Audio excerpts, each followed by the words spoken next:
How's everything?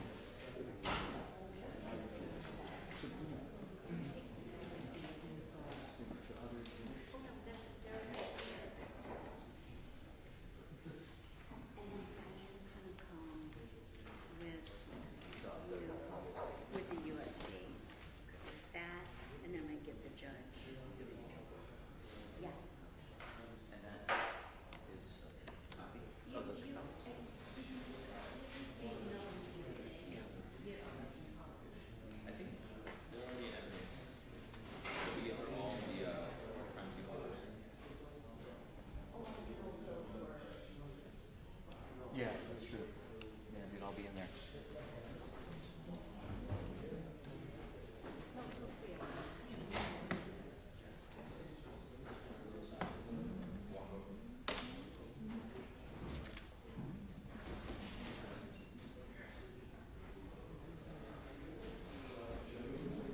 Do you want to give these to you now or just leave them for later? These were additional exhibits that we emailed the judge earlier today that they're just admitted without objection. Yes, and there's one more coming in on a USB when the other counsel comes in. And we filed a supplemental exhibit list. The pigs. I have some bank. Correct. I have some bank records, Okay, great. but I don't have an extra copy because it's so thick. So as soon as I finish my direct, I didn't write on it. I'll just give it over. Okay. Okay.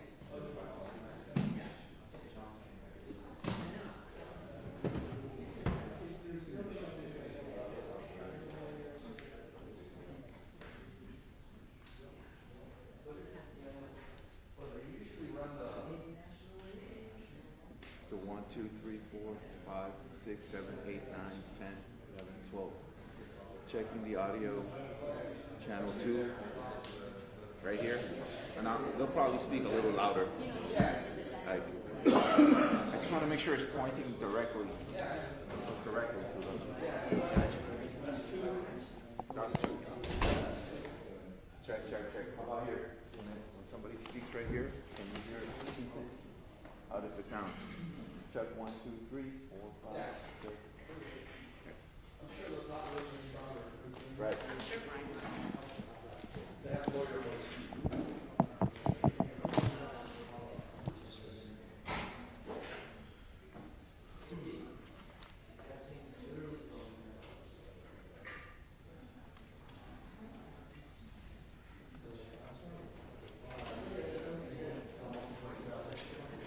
May I bother you for a second? May I add 1 composite and 2 separate? So this is composite with 3 things in it, and this is 2 separate reports.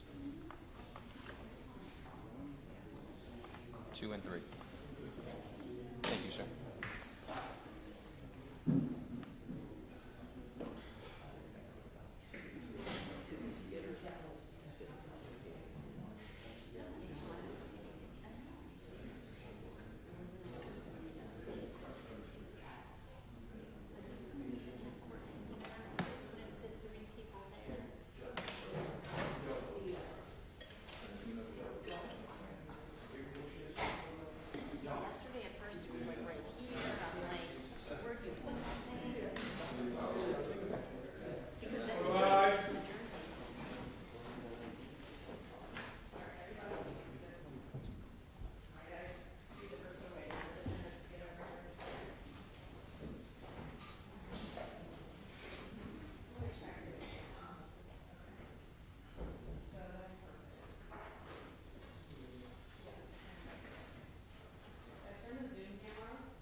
Yes, Judge. Sean Abierhoff and Kathleen Hogue on behalf of the state.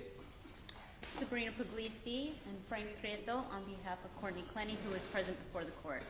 Good afternoon, Your Honor. So, to answer your question, Judge, in regards to the medical examiner, he'll be here at 2 o'clock.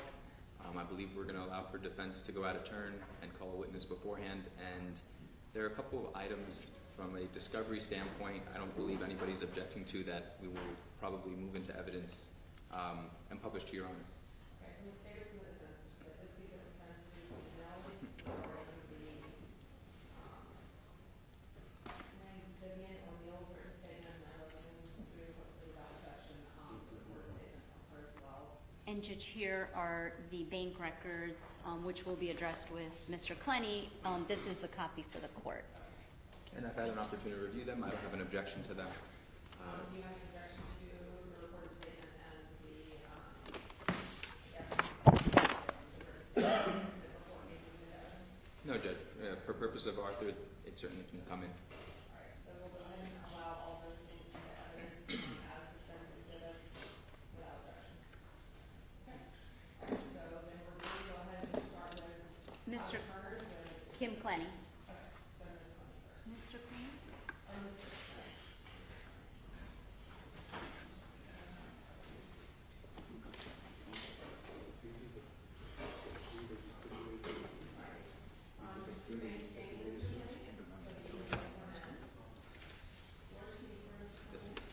Please right hand. You swear or affirm the evidence you're about to give will be the truth, the whole truth, nothing but the truth, so help you God? I do.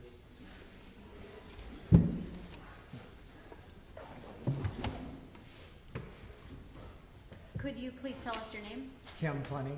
And how do you know Courtney? I'm her father. Now, Mr. Clenney, you're being called today for phase 2, specifically with respect to financials, so that's what we're going to be discussing today, okay? Okay. I see you have a folder there with you. Can you tell us what you have brought with you today? They're just notes as far as numbers regarding the different accounts and wire transfers and expenses. Okay, so I would just ask this as we talk about this today.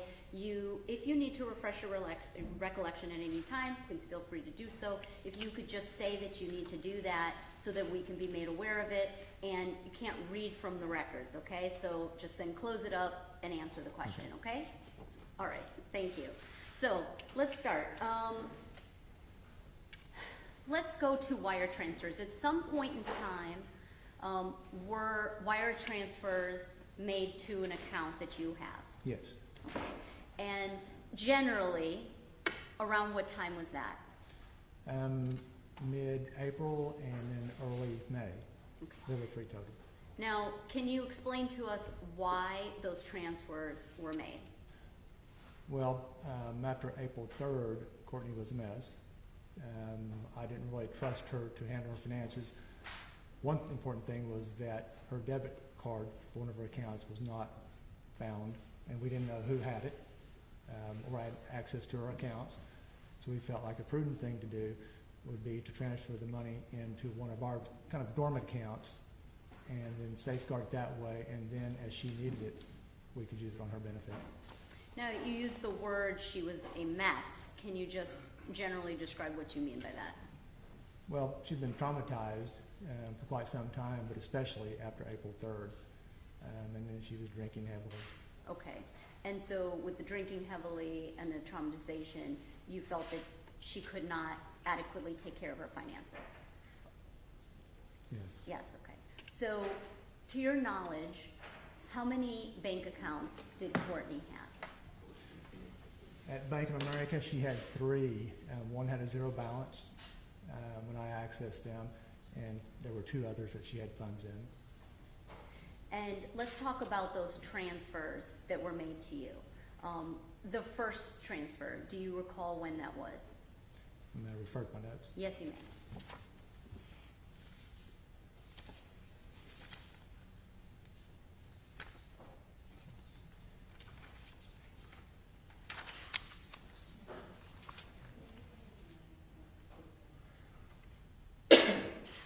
Does it seem like the I'm so tall. I can lay down.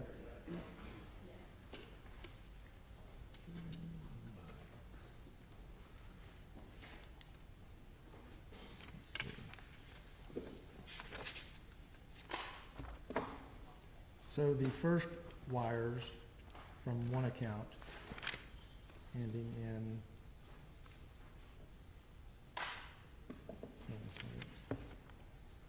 well, the first wires were on April 12th of this year. There was one wire for $121,000, one wire for $1,013,000, and then subsequently in May, there was a $50,000 wire as well. Okay. And these transfers came from, to be clear, the two Bank of America accounts that you know to be associated with Courtney, ending in 2923 and 1712? Yes. Before we get into the amount in the Wells Fargo, let's just go back to the Bank of America. Once those transfers were made, how much money was left in those Bank of America accounts? Refer to the notes again. Yes.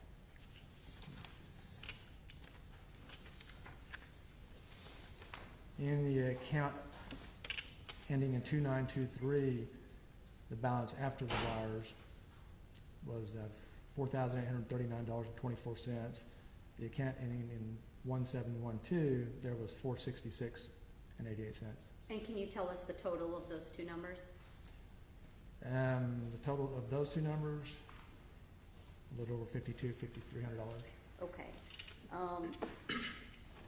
Let me take a look because I think my math is a little bit different. Judge, may I approach Mr. Clenney? I'm showing you the document from Defense Exhibit V. I believe, Judge, is it V that was introduced for the records? Thank you. I'm showing you this document, and Right. do you see that document? Sorry, I misunderstood the question. I was giving you the balance the days after the wire. Ah, The balance you're asking about is what's in those accounts now. yes, yes, Okay. I apologize. So let me go back then. Okay. At that time, when the transfer was made, you're saying there was approximately about 4,000 in there? There was approximately $4,800 in the 2923 account and $466 and change in the account ending in 1712. Okay, That was after the wires. The balance that you asked about is today's balance, and that total for those two accounts is $11,278.55. okay, perfect. So let's now go back to the accounts that you have. Those are Wells Fargo accounts? Yes. And whose name is that account in? The personal, one of the accounts is personal account, is in my name and my wife's name. At the time that the wires, the first wire came in, what was the balance in that account? It was $12 and change, if I'm correct. It was a dormant account. We really didn't use anything. There were a couple of drafts, and so I transferred money in as I needed to cover the drafts, but we really didn't use that account. So that's why I segregated it for Courtney.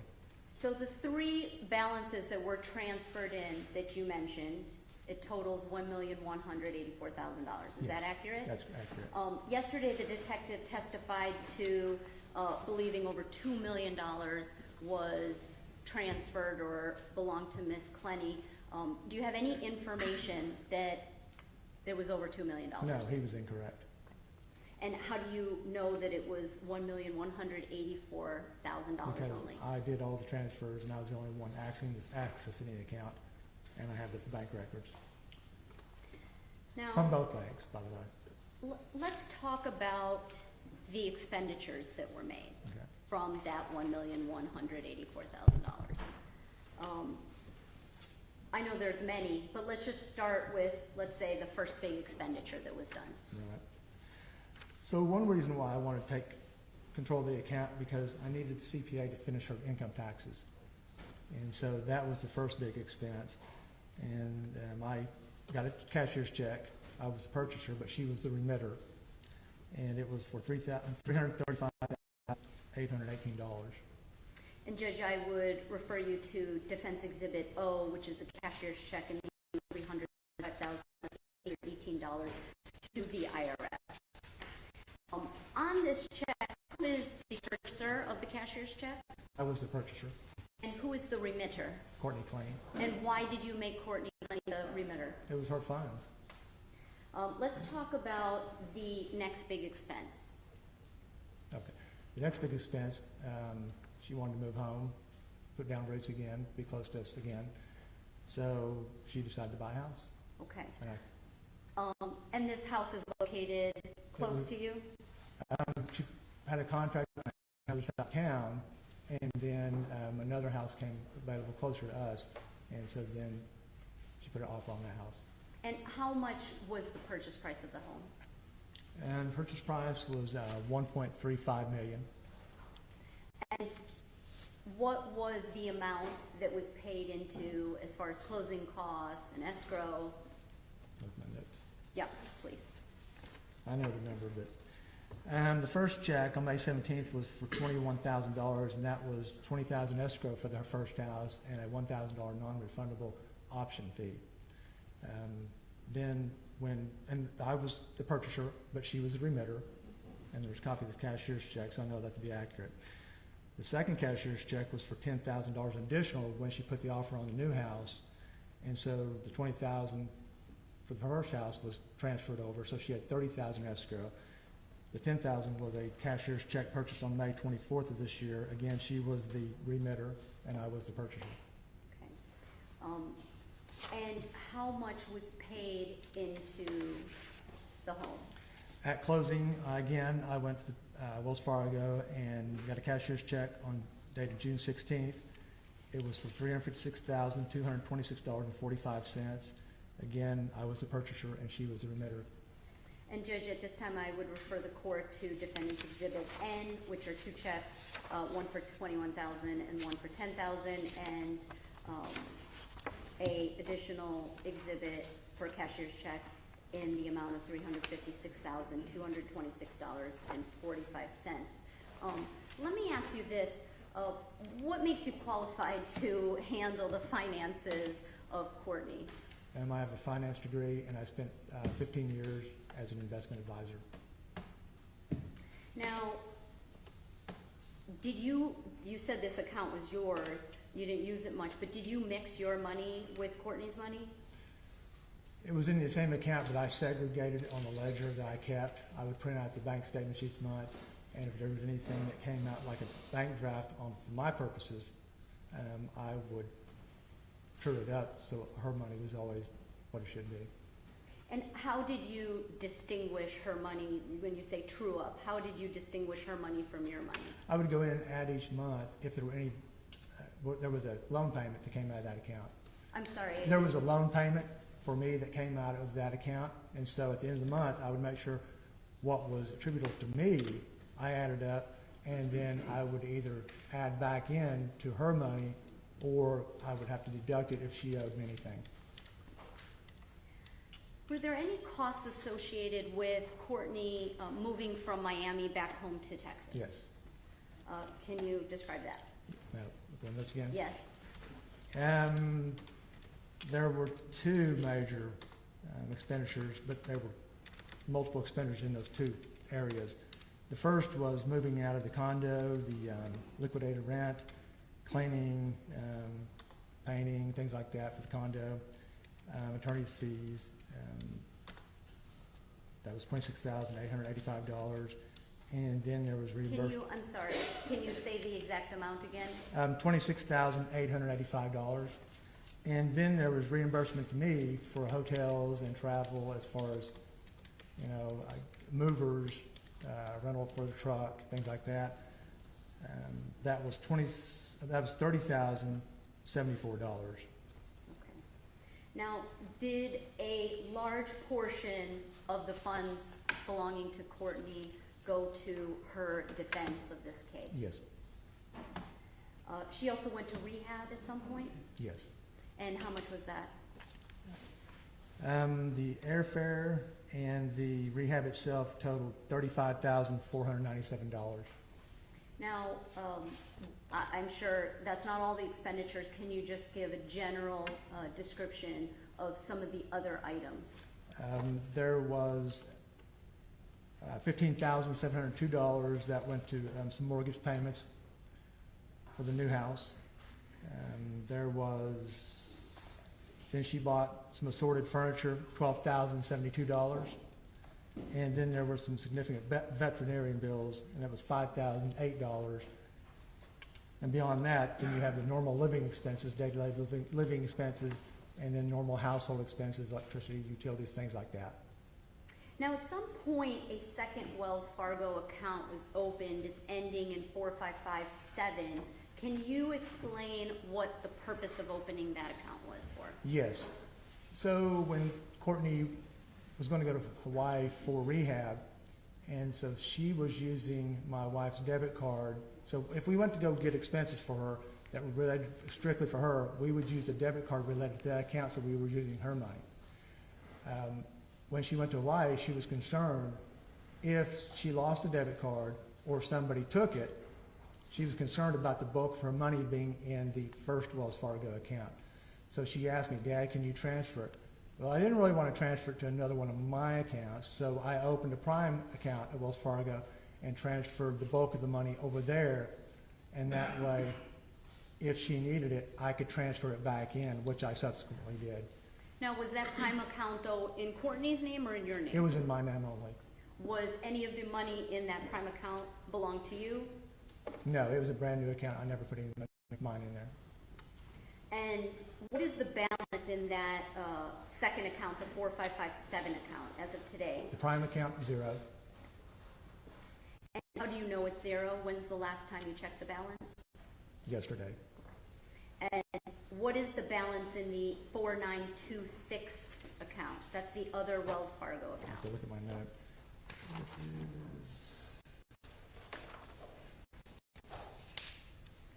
And this is as of yesterday, $126.65. Okay.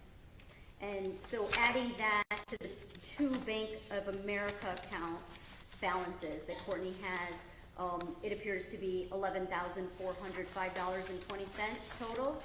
That sounds correct. Okay. Do you have any knowledge of any other assets that Courtney has, such as stocks or bonds, other homes, boats, cars? She has nothing other than the house. And obviously she has equity in that home. She just purchased it. Correct. How much equity, if you have an estimate? $350,000 to $375,000. So as far as cash value, to your knowledge, Courtney has $11,400. That's correct. Okay. May I have a moment, Judge?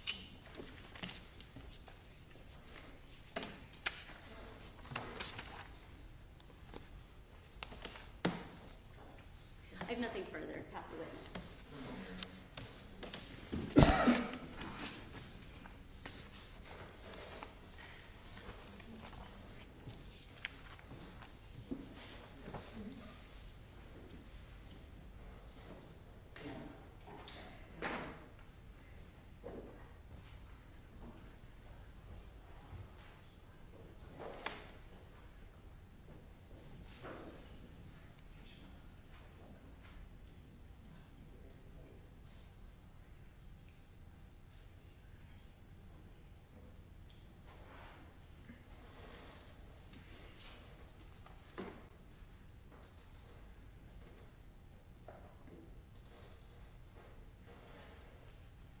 Good afternoon. Hello? So you've told us that you are Miss Clenney's father. That's right? correct. And obviously you have a very familial relationship with her.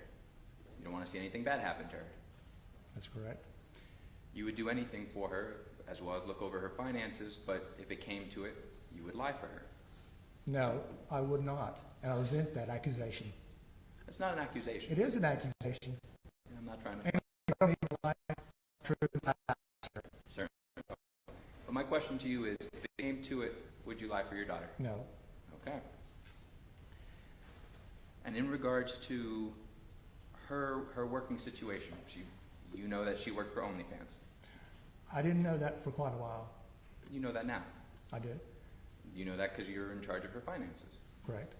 And you actually just said that you were talking about the first charge, the first expenditure, you did her taxes for her.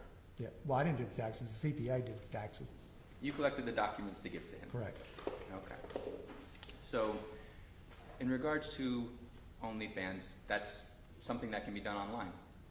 Yes, And that's a job that can be, if you have any internet access, it can be completed from that internet access. that would be true if it wasn't canceled by OnlyFans. Well, my question to you though is, as a result of how the company actually works, if you have an internet connection, you could theoretically use it. I don't know how the company works, I just know that they are on the internet. That's all I know about OnlyFans. You know that her videos are online? I do, Okay. She's not working now, obviously. that's correct. But if she got out, there's nothing stopping her for trying to continue to work for OnlyFans. They've canceled her account. Correct. Right now. But nothing stops her from trying to reestablish that. Well, I was told by her manager that they weren't going to open her account.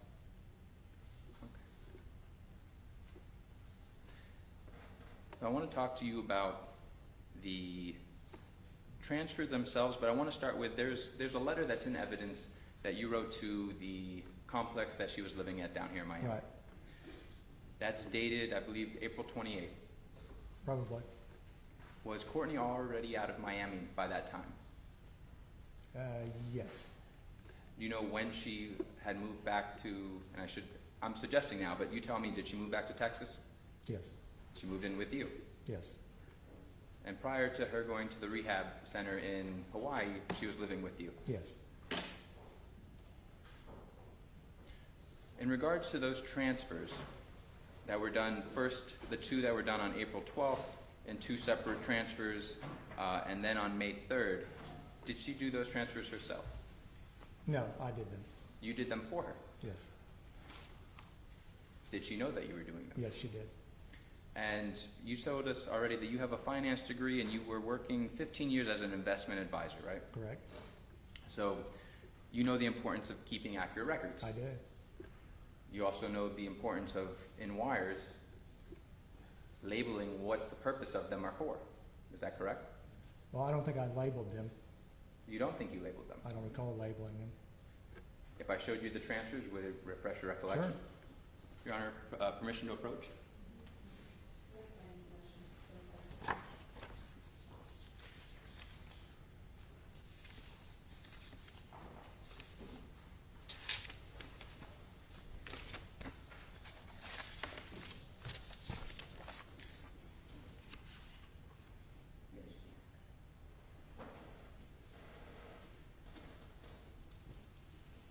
Mr. Clenney, I'm directing you to these transfers. Are you able to see what they are labeled under the section origin to BENE INSTR? Repayment of loans. And so you see that you've labeled all three of them repayment of loans. It was just an error.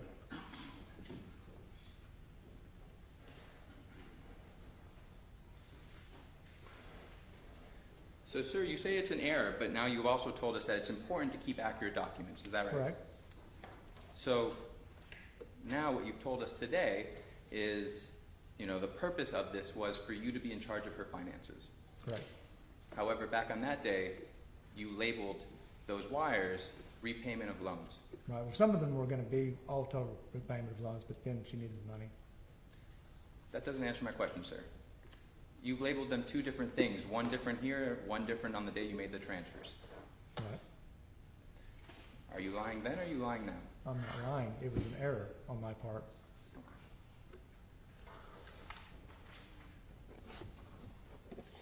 And now I want to talk to you about the defendant in her time in living with you.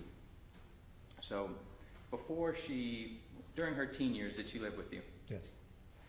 Were there any incidents where either she was a danger to herself or to your family? No. Is there anything, do you have any memory of any incidents of you being called out to a scene? Judge, objection, this is beyond the scope. Phase 2. Maybe we can sacar.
Mr. Clenney, if given the opportunity that your daughter is released, would she come back to live with you? That's an option, yes. And do you find her to be a danger to you? Absolutely not. Do you find her to be a danger to your daughter, your other daughter, No. or your No. wife? No. And are there any situations that you've had between, or that you've seen, that you've observed or been privy to between Ms. Clenney and your wife and your other daughter? I think, well, no, because I think there may have been an incident that I wasn't there. So Did you eventually learn of what happened? I think the sheriff's office may have been called, but she wasn't a danger to those two people. Do you know why nothing was done further? Judge, I'm going to object.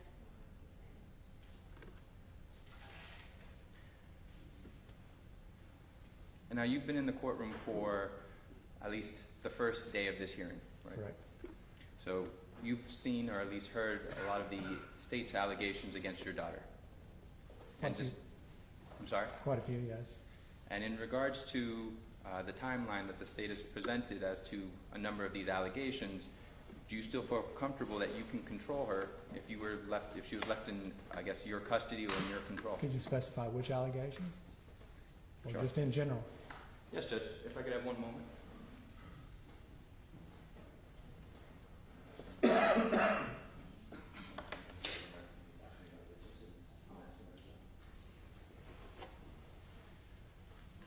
So, Mr. Judge, Clenney? I'm going to object beyond the scope of direct. I think that, all right, I'm gonna rule it right now, let's see before we go to this. So, Mr. Clenney, in regards to the July 27th of 2021 incident in Vegas, you heard about that yesterday, Not yesterday, the day before.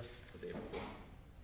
And then the text messages from October 9th through the 11th discussing your daughter stabbing the victim in the leg and then hitting I him in the... don't think I know that to be true. Well, whether you know it to be true, you were in the court and heard it. I did hear it, yes. And then also in January 30th through February 1st, the state's allegations that your daughter caused this injury to the victim, slicing him to the face. I did hear that. And then the February 21st incident in the elevator. Well, it's obviously she's under duress, and we don't know what happened before or after. Well, my question to you is, you heard about it yesterday, I heard about it the day before yesterday. the day before yesterday. And then in regards to March, the multiple conversations between your daughter and the defendant, where she calls him a number of different names. You heard about that yesterday. I did hear about that, but I don't know in what context. Certainly, I'm not asking you that. So, and then obviously the incident that took place, the date of the incident, when the defendant killed the victim. You heard about that 2 days ago. Well, when the defendant acted in self-defense, I heard about that, yes. So, after hearing those incidents that the state has brought to your attention in the last 2 days, you still feel comfortable allowing her to come home to your house, that you believe you can control her? 1,000%, Okay. no doubt. One moment, Your Honor.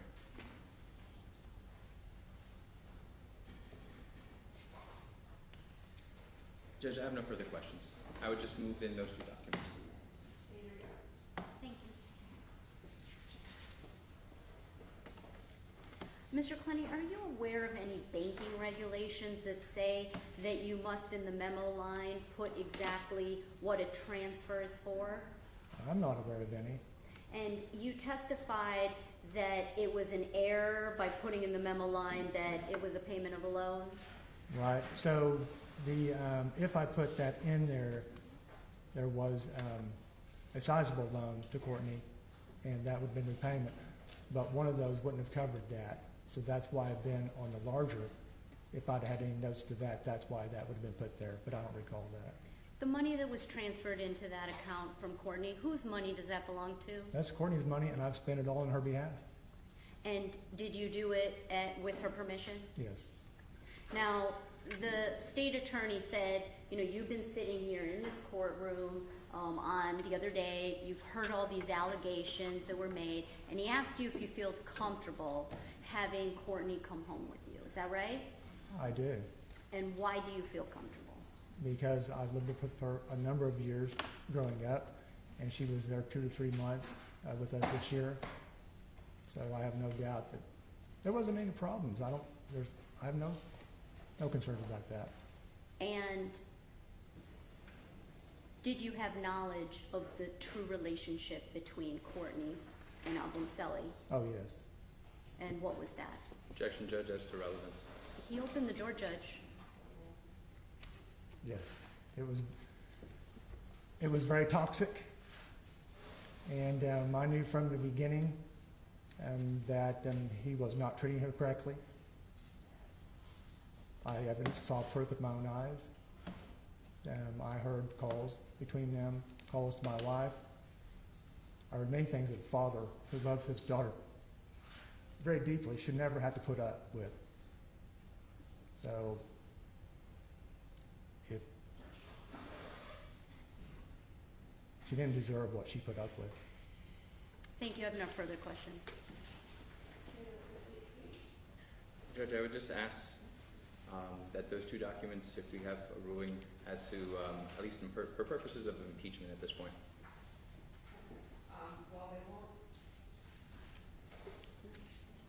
Evidence isn't, impeachment isn't going to be the evidence, but, have you had a chance to look at the documents? May I ask which documents, Your Honor?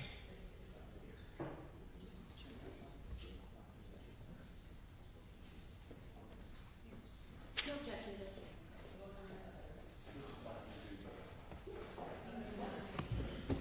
Yes, Judge. And Judge, for the record, that would be states 1L for identification purposes, as well as states 1K for identification purposes. No, they're not going to come in. 1L will become State Exhibit 11. 1K will become State Exhibit 12. So, I think that we can go ahead and proceed with the medical examiner testimony. I believe so, Judge. So the state would call Dr. Hutchins to the stand.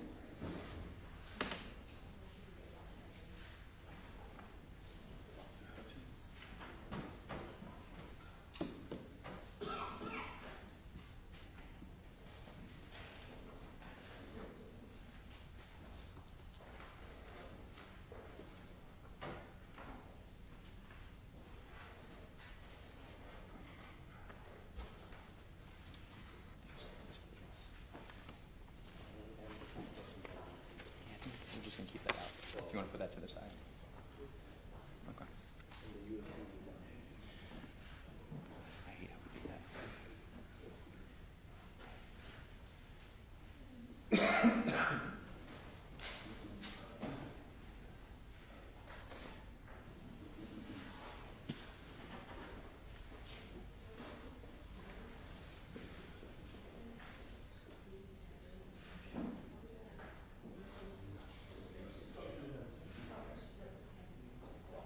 Judge, I have this copy for the clerk, and you want to keep the other copy? Okay.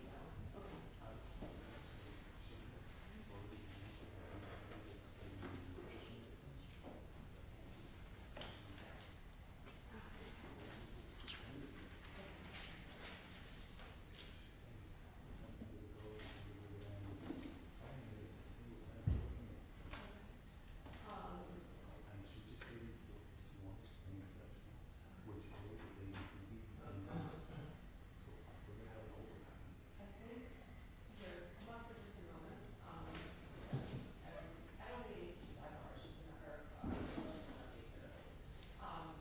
You guys want to go to the microphones. George is saying that I think maybe the defense exhibits weren't labeled on Tuesday. Oh, So let's just make sure that all of the exhibits are labeled I correctly. don't know what, Defense exhibit label. The only one I have labeled are the ones you gave me today. I don't know what, Oh. ABC, indeed. Yeah, yeah, so, I have nothing else labeled. so this And was, you guys are this, referring to- this was dropped off to the, because we didn't have a package for the clerk on Tuesday. And we dropped them off that next day, the next morning at the clerk's office. So during the hearing, they were not being labeled by the clerk because we had forgot to bring a copy. But they, These are the, that was the list at that time, correct? okay, and that's what you're going by when you're saying A-O-O-N. Correct. And the supplemental exhibit list was filed this morning. later this week. This I'm gonna have to change the number on these. I don't need that right now, right? Correct, we do not. Okay, so only tax will be. Yeah. Yeah, we can. And I And the think we break should email. have our exhibit labels on them, and Yeah, but I have to do that. of course, but those are correct. Yeah, even though we supplemented, it's just that there's gonna be more. Yeah. You swear from the evidence you're about to give will be the truth, the whole truth, nothing but the truth, so help you God? Yes.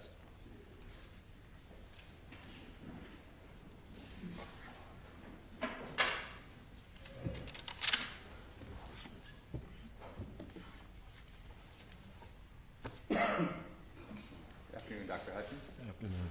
Thank you for coming back today. If you could please introduce yourself to the court. My name's Kenneth Hutchins. I'm the Chief Medical Examiner for the Miami-Dade County Medical Examining Department. And just for the record, are we able to hear him? Yeah, hello. Okay.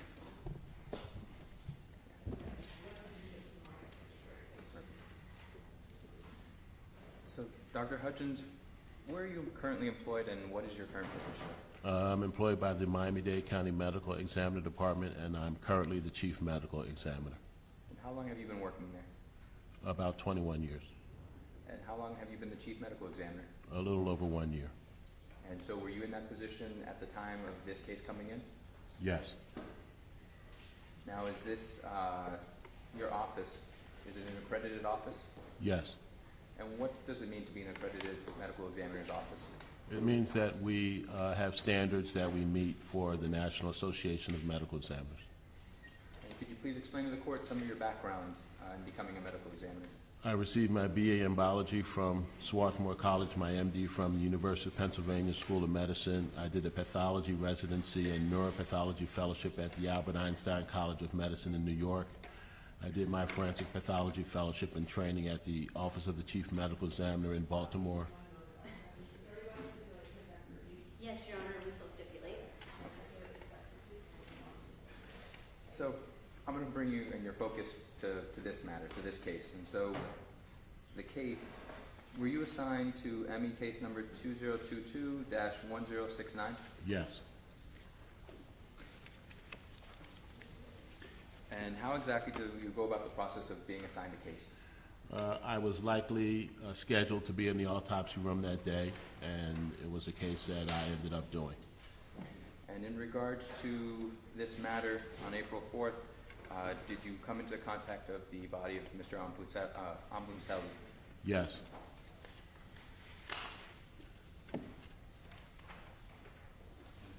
Permission to approach. I'm showing you what's in evidence that states Exhibit 2. Do you recognize it? Yes. And who is that? That's the decedent, Mr. Christian Obumseli. If you don't mind, can you please publish it to the court?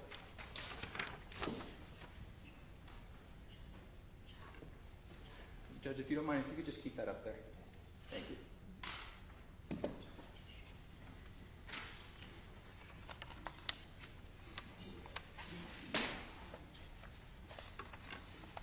One moment, Your Honor, I apologize. Just for the record, Judge, I'm showing defense the photographs.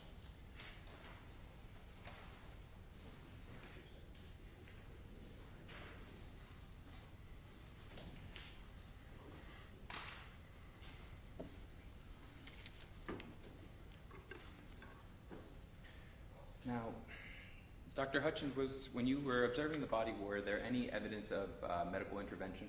Yes. And what exactly was that? I'd have to review the medical examiner report to let you know. If you don't mind just taking a moment. He had a lot of medical intervention, including an endotracheal tube protruding from his mouth, a catheter in his left groin, vascular catheter, a urinary catheter from his urethra, a 21-centimeter transversely oriented sutured left thoracotomy incision. The pericardial sac was open. The sac around the heart was open. There was 200 milliliters of blood in the left chest cavity. There's a chest tube protruding from the right chest. And he had multiple needle puncture marks on the upper aspect of the left chest associated with some subcutaneous hemorrhage. And now in regards to the wound itself, Was it a singular wound? Yes. Now I'm showing you States Exhibit 3 and States Exhibit, I believe, 9. No, it's not going to be 9.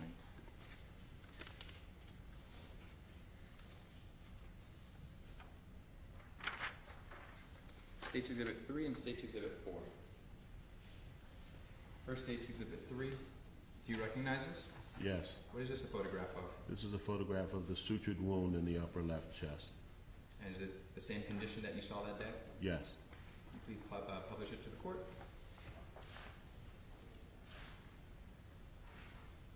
Now, at some point in time, did you remove the sutures? Yes. And what was the purpose of that? To get a better idea of what the wound looked like. I'm showing you States Exhibit 4. Mind taking a look at that? Is that how the wound looked after you removed the sutures? Yes. You could also publish that to the court.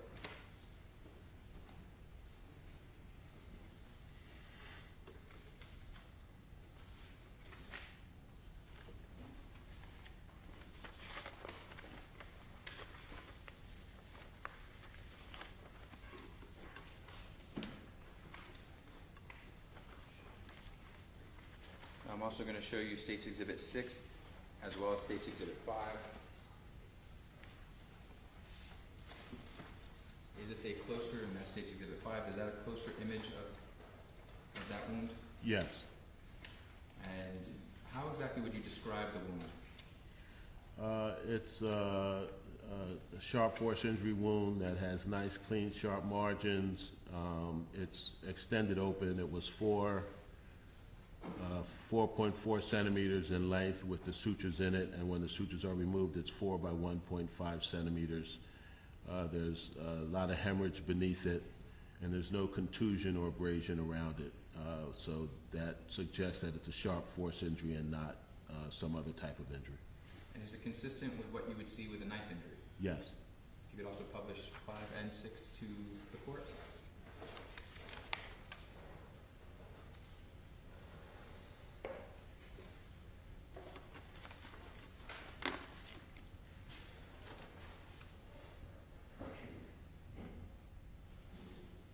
Now, something that I do believe may come up by defense, are you a knife throwing expert? No, I'm not. Are you an expert of someone or what knives would do to people? Yes, I am. So, in regards to the wound itself, what type of injury did that knife wound lead to? It went down into the soft tissue and through the muscle and injured the right subclavian artery.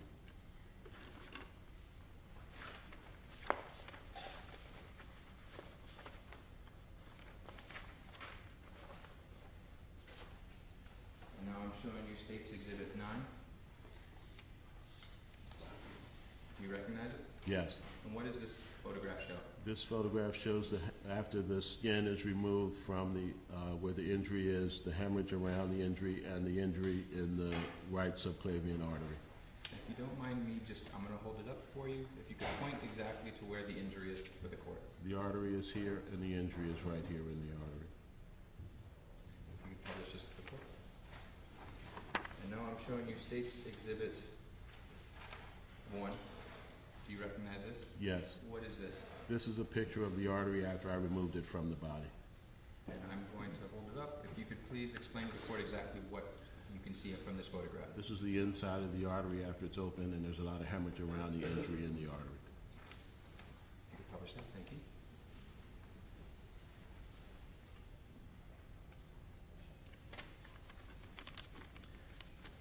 Now, Dr. Hutchins, if you could explain, was this a stab wound or an incision wound?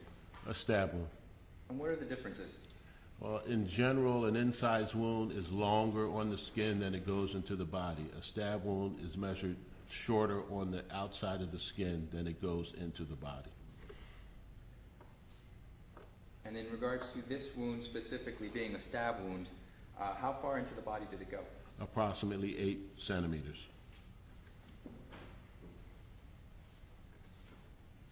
Now, when we talk about 8 centimeters, is that more than 3 inches? Around that. Can you explain to the court exactly what occurs when someone is stabbed in, say, specifically the subclavian artery? Bleeding. How do you stop the bleeding? You'd have to go to a hospital and they would stop the bleeding. I don't really treat live people, so I can't be more specific than that, but you go to the hospital and they will treat you. And so the importance is, if you're not able to stop it though, would you bleed out? Yes, And would you continue to bleed? yes, Can you die if you're not treated medically? yes. Now, could you explain exactly the location of the wound? The wound is on the right side of the chest, 13 inches below the top of the head and 6 inches to the right of the midline of the front of the body. And now this wound specifically, did it have to penetrate muscle? Yes. And how much force specifically would be needed to say, breaking the skin for a wound like this? Well, people have done experiments to see how much force it takes for a knife to go into different parts of the body. If the point of the knife is sharp, it takes between 8 to 12 pounds to get through the skin. And now, we had talked already about the sutures. Do the sutures, the fact that they added sutures to this wound, did that do anything to change the depth of this wound? I honestly don't know what they did with this wound. If all they did was suture it, it would not change the depth of the wound, no. And now this trajectory, in regards to the trajectory of this wound specifically, what is the trajectory? It's front to back and slightly downward. Is that consistent with the knife coming downwards? Yes. Now, there's a couple of other items I want to talk to you about that's a part of your report. Toxicology specifically that was done on the victim. Were there any substances present? Yes. What was present? Cannabinoids. Would that have any effect on the stab wound? No. In regards to, I think you also wrote in there something about cardiomegaly. Could you Yes. explain exactly about that exactly? It's an enlarged heart. His heart was 470 grams, I believe. So it's an enlarged heart, but he was a big guy, and if you're a person that exercises a lot, you stimulate your heart and it can become large. And would that have anything to do with this stab wound? No. Other than that, is the victim in good health? Yes. Now, what information were you provided in this case?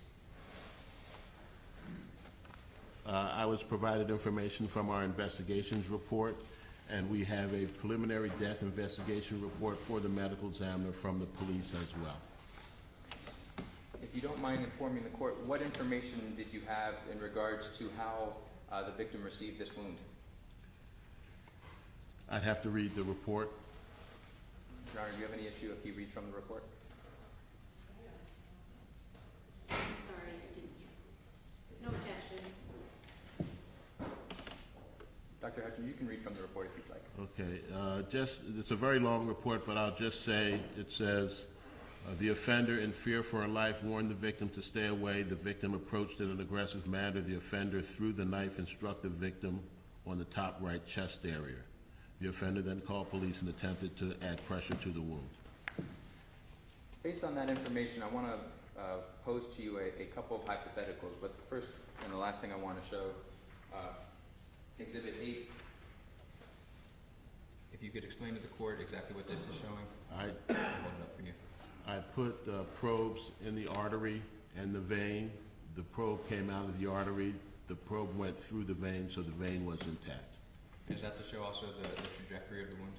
No, this doesn't show the trajectory of the wound. The wound is going downward and from front to back. I have these just going in the arteries. They're going laterally from left to right. You can publish this to the court. Thank you. So going back to these hypotheticals, based on the information that you had in your observations, the position of the wound, the angle of the wound, the depth of the wound, does that support that the victim and the defendant were face to face when this happened? As a hypothetical? As a hypothetical. Yes. And as another hypothetical, based on the same position, observations, the angle, the depth, does it support that the victim was stabbed? Yes. Based on the same observations, does it support that at least 8 to 12 pounds of force would have been used in order to create that damage. In general, yes. And that damage being breaking through the skin, plunging the knife 3 inches into the victim's chest, and cutting through muscle, eventually the subclavian artery. Yes. Now, based on the information you received that the defendant was alleged to have thrown this knife, do your observations support that? I'm not an expert in knife throwing. If the person who supposedly did this is an expert knife thrower, and the knife is the type of knife that you can throw, I guess that could have happened. Did you receive any information that the defendant was a knife thrower? No. So based on that fact that you did not receive that information, would it support that? No. And what would you expect to see a knife do if someone just flung it at somebody? Threw it the way a knife thrower throws it, No, someone Just- that's not a knife thrower. it would just hit the body and bounce off. Now, as a result of this case, did you come to a cause, or did you make a determination as to the cause and manner of death? Yes. Could you please explain those to the court? The cause of death was stab wound of right subclavian artery. The manner of death was homicide. All right, I have no further questions.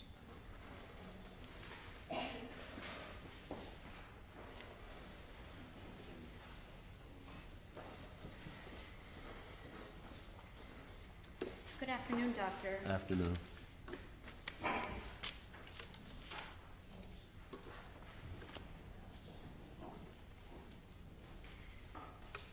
Around what time did you receive the body for you to be able to perform your autopsy in this case? Well, I performed the autopsy at 9:30 a.m. I'm not sure when the body came to our office. I'd have to look through the paperwork to see. That's okay. And 9:30 a.m. on April 4th? Yes. 2022? Yes. And you understand that this incident took place on April 3rd, the day before? Yes. Okay, so the very next morning you were already performing your autopsy? Correct. Okay. And prior to conducting your autopsy, you first read and review that preliminary police death investigation report for the medical examiner? If we have it, I do, yes. Okay, and it's fair to say that you might not always have that, right? Correct. And that's because you have to wait to receive it from the detective in a case? Yes. So having that or not having that, that doesn't really affect your ability to get started on doing your autopsy. Not to get started, that's correct. Do you know if in this case you had that report before you were able to start? Do you remember? I don't have any independent recollection. That's all right. So you start your autopsy at 9:30, and before we get to exactly what you performed, well, let me just say this. There's a lot of paperwork that goes into all that you do, right? It's not Yes. just all your examination. Yes. There is a release of the body, eventually an authorization for that, right? Yes. There are case notes that you do. Yes. There's a forensic evidence form, Yes. a death record, medical information sheet, Yes. a microscopic report. Yes. So lots of paperwork. Yes. All right. First, before we go into what you actually performed, I want to go over this preliminary police death investigation report that you eventually received. And this is, fair to say, a tool to help you put some context to the situation. Is that fair to say? Sometimes, yes. Because you clearly, obviously, you are not present for what happens that makes you receive the body, right? Yes, that's correct. In any case, not just this case. That's correct. So you have the autopsy you perform, but having some of the information, some of the background can be useful to you in making your final opinion. Is that right? Yes. Okay. And what you learned from this report was that according to what it says, that Ms. Clenney said she was arguing with the decedent, Obumseli, when he grabbed her by the neck and slammed her onto the wall. Is that right? Yes. She then says that he grabbed her, threw her on the ground, and held her down by the neck with both hands. Yes.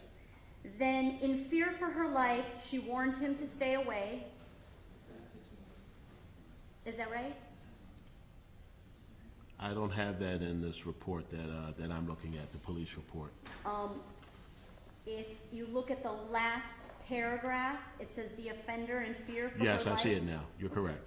The victim approached in an aggressive manner, is that right? Yes, And that is important information for you, right? Whether the person was stationary or moving could make a difference to you, is that right? it could, yes. Okay. And we'll get more into that in a bit, but according to the report, the offender threw the knife and struck the decedent in the top right chest area, is that right? Yes, And it also said that she called police and attempted to put pressure on the wound, right? yes, And putting pressure on a wound could also make a difference as far as blood loss, right? yes, it could. And we'll talk about that in a few moments.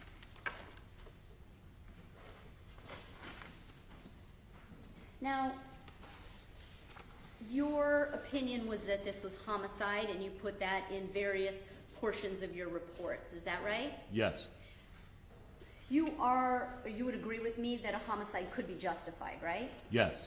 Now, what happens in a situation if after your report or your autopsy, you determine that you do believe it was in self-defense? Is there a way that you document that on your reports? That's a legal thing. We don't have anything to do with that. Okay, so even if you felt it was justified, you wouldn't write down homicide justified? Correct, You would just write homicide no matter what? correct. Okay.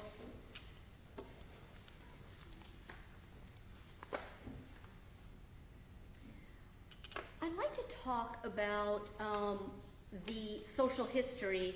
These are in the case notes, and I understand there was a Carlos Marmolejo that took the case notes. Is that somebody that works for your office, sir? Yes, it is. He's a medical legal death investigator. Okay, perfect. And that is somebody who will sometimes be in contact with the families? Yes, And in this case, they spoke with, according to the case notes, the aunt of Obumseli in order to get some information. Is that right? yes,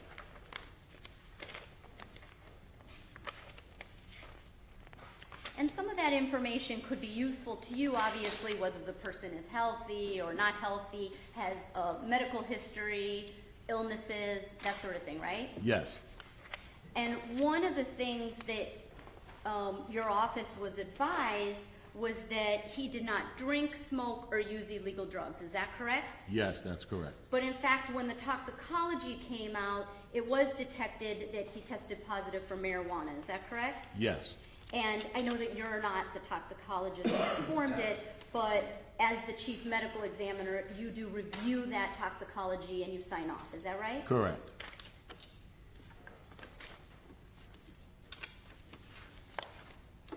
Let's talk about the estimation on time of death. Is it fair to say that you cannot with certainty state when the stab wound occurred in this case? That's correct. And obviously, one, you've already said you weren't present, right? Yes, But it's also very difficult because there are many variables that go into that. Is that right? yes, that's true. So, for example, as somebody is losing a lot of blood, it will have different physical effects on a person's body, correct? Yes, So in this case, the subclavian artery was hit. That is something that's going to lose a lot of blood, right? yes, And so when a person is losing a lot of blood, the various physical effects they may feel could be chills, right? They get cold. they could, yes, Loss of feeling in their limbs. yes, They might have problems speaking as they start to go into shock, maybe, yes, and then lose consciousness. yes, And the rate of loss of blood can be affected by, for example, how big the person, their body type, right? it could be, yes, What about if pressure was placed on the wound versus not placed on the wound? yes, that could affect the amount of blood that is lost.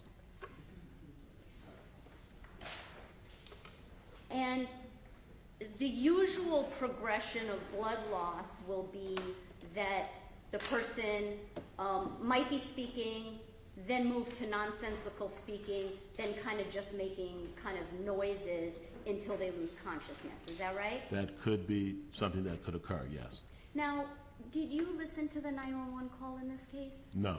Okay, are you aware that Mr. Obumseli, first of all, 911 was called at 4:58 p.m. Are you aware of that? No.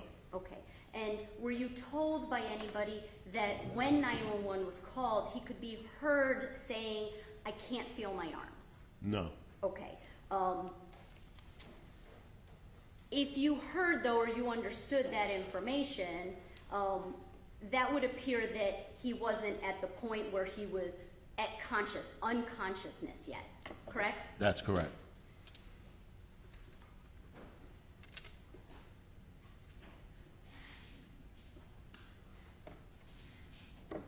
Now, in this case, you did receive information that time of death was called at 5:58 p.m. Is that right?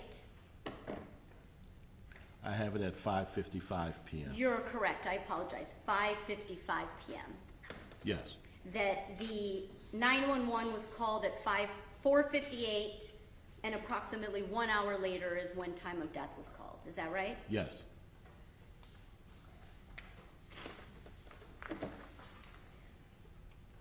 I'd like to look to your autopsy protocol and dictation. This is really the substance of your examination, right? Your report? Yes. And the first thing you do is you conduct an external examination of the body? Yes. And I understand here you had put no fractures, lacerations, or deformities of the extremities. Let me ask you this. Can you explain what the difference between a stab wound and a laceration is? A laceration is a tear in the skin from a blunt force injury. So a blunt object hits the skin, it tears the skin. So when you look at the injury, there might be an abrasion or contusion around it because the skin was struck by a blunt object. It tears the skin, so you have tissue bridging going from one part of the skin to the other. These are small vessels that don't get torn when the blunt object strikes the skin. A sharp force injury cuts the skin. You don't get abrasion or contusion around it, and you don't have tissue bridging because those little vessels are cut. Okay, so that's the difference of why you wouldn't call the stab wound to the chest a laceration? Correct. Okay. You did notice, though, that there was a healing scar surrounded by smaller healing scars on the right heel. Is that right? Yes. Okay. And the heel is considered the foot? Yes. Okay. You didn't notice any healing scars on legs, did you? Legs, no. And you didn't notice any lacerations on the legs, is that right? That's correct.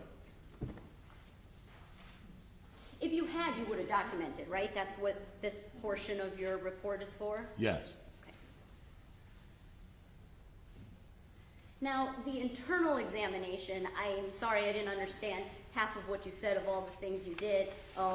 Obviously, I'm not a doctor, but there's a lot of things you have to do, right? You have to weigh the lungs and the spleens, and you do all these different tests. Is that right? Yes. Okay. And that's just normal protocol in any of these cases? Yes. And you do that because obviously you want to make sure you do everything you possibly can in order to make a proper determination as to cause of death? Yes. Now, your opinion in this case was that the wound was not caused by the throwing of a knife, correct? I'm not an expert in knife throwing. I don't know whether the person who's charged with this is a knife thrower. As a hypothetical, my opinion is it was a stab wound. But if you give me other information that the person is a knife thrower, they throw knives and they throw them into targets and whatnot, then maybe this could have been a knife that was thrown. Okay, well, let's we're gonna break that down. Before we do, I wanna ask you a couple of things. I know that you eventually, you did review this preliminary report, you said. Were there any other reports that you reviewed in this case? For example, the fire rescue report? No, not that I recall. Okay. Any other supplemental reports from the detective? No, Did you review Ms. Clenney's statement to the police? no. Would you agree that perhaps there could have been something in her statement, facts, important facts, that could maybe change your determination as to the outcome? As to cause and manner of death? As to, not the cause of the death, but as to that it wasn't by a knife being thrown? Repeat the question again? Is it possible that by reviewing her statement completely, it could possibly have changed your determination that a knife could not have been thrown in this case? It could have, yes. So let's look to the evidence of the injury. That is another section in your report, right? Yes, Okay. And first of all, when you received the body, the wound was sutured, right? yes, And that's just normal because when the person goes to the hospital will do that and give it to you, or not necessarily? not necessarily. Okay. Is it fair to say by suturing it, it might change how you can observe the body in its, I guess, most natural form of when the incident occurred? That's fair to say, yes. And you don't know if, you weren't there, so you don't know what fire rescue personnel might have done, paramedics did for life-saving techniques, right? That's correct. And you don't know what kind of life-saving techniques the doctors at the hospital performed either, right? That's correct. So you received the body, you removed the sutures, and then you observed the stab wound, which I believe in your report and you testified is 4 by 1.5 centimeters, correct? When I remove the sutures, yes. Yes, and again, when you remove the sutures, we don't know if that wound is the same wound I don't mean the same wound, we don't know if it's the same size as when the stabbing originally occurred, right? I don't know if the hospital physicians did something to the wound. That's correct. Okay, and 4 by 1.5 centimeters, that would be equivalent to 1.5 inches by 1/2 inch? I did the mathematics. I'm just not a centimeter person, so I Yeah. put it into inches. I think an inch is like 2.5 centimeters. So you're talking more about 3 inches Okay, in length, okay. or 2 inches in length. Well, the 8 centimeters, which is the depth of the wound, is 3 inches. So would you agree that the 4 centimeters is going to be It's half shorter. of that? That's correct. So 1.5 inches? Probably, yeah. Okay. I'd have to do the math. I understand. And according to your report, you put that the wound, that it was a slightly downward angle. Is that right? Yes. Now, I looked up the definition of slightly in the dictionary, but is there a medical term for slightly? No. Okay, so I got small or inconsequential. Does that sound fair to say to you? It just went down a little bit. Just a little bit. And do you ever give percentages, or No. that's not something? No. Okay, so you can't tell us exactly, I'm gonna say this in this downward angle. It's not a downward angle like this, right? Yes, that's When correct. you say slightly, if we're taking something, it's gonna be just a slight angle. Yes. Okay.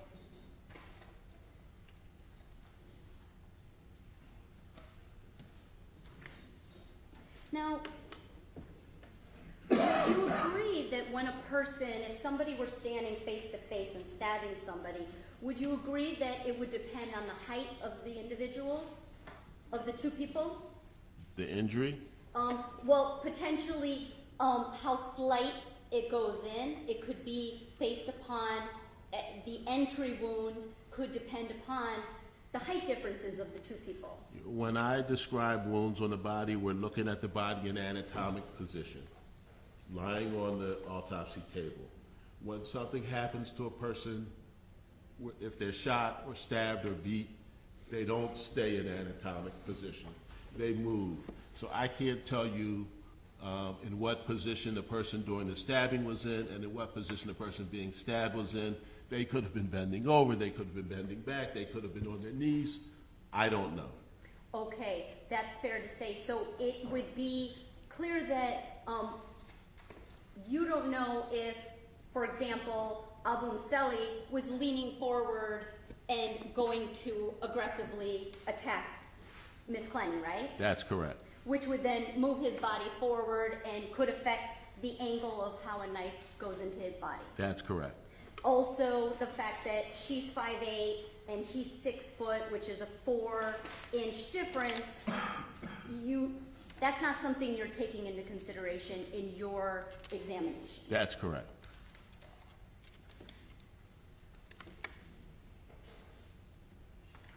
Now, the location of the wound was the upper chest right side. Yes. And that, fair to say, like near the shoulder? Yes. Okay, and for the record, I'm pointing to my shoulder area on the right side. You noted that it was a front to back, which just means from the front of the person going inward towards the back, is Yes. that right? Okay.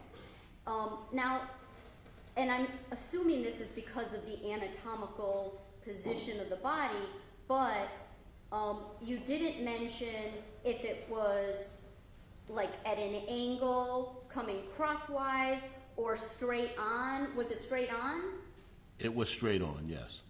Okay, so if hypothetically Courtney is right-handed and the wound is on the right side and she did stab him versus throwing the knife, she would have had to have been offset from him to be able to put the knife straight into his right side, right?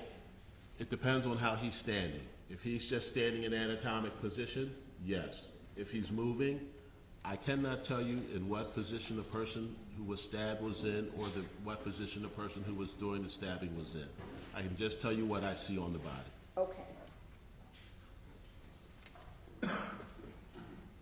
And in your report, you document that the wound is approximately 8 centimeters, which we said was 3 inches, right? Yes. It's about 3 inches. You understand that the knife was removed before the paramedics arrived? Did you know that information? I didn't know that information. I did see a picture of the knife. Okay. And let me ask you this, because if a person were to, and the testimony from Courtney was that Obumseli removed the knife himself. If a person is in shock from having been stabbed and they go to grab the knife, it is possible that the knife could be pushed in a little further. Would you agree with me? I'd agree with that, yes. And it would be impossible to know exactly, I mean, you couldn't give a certainty as to how much exactly it could be pushed in, right? I can't know.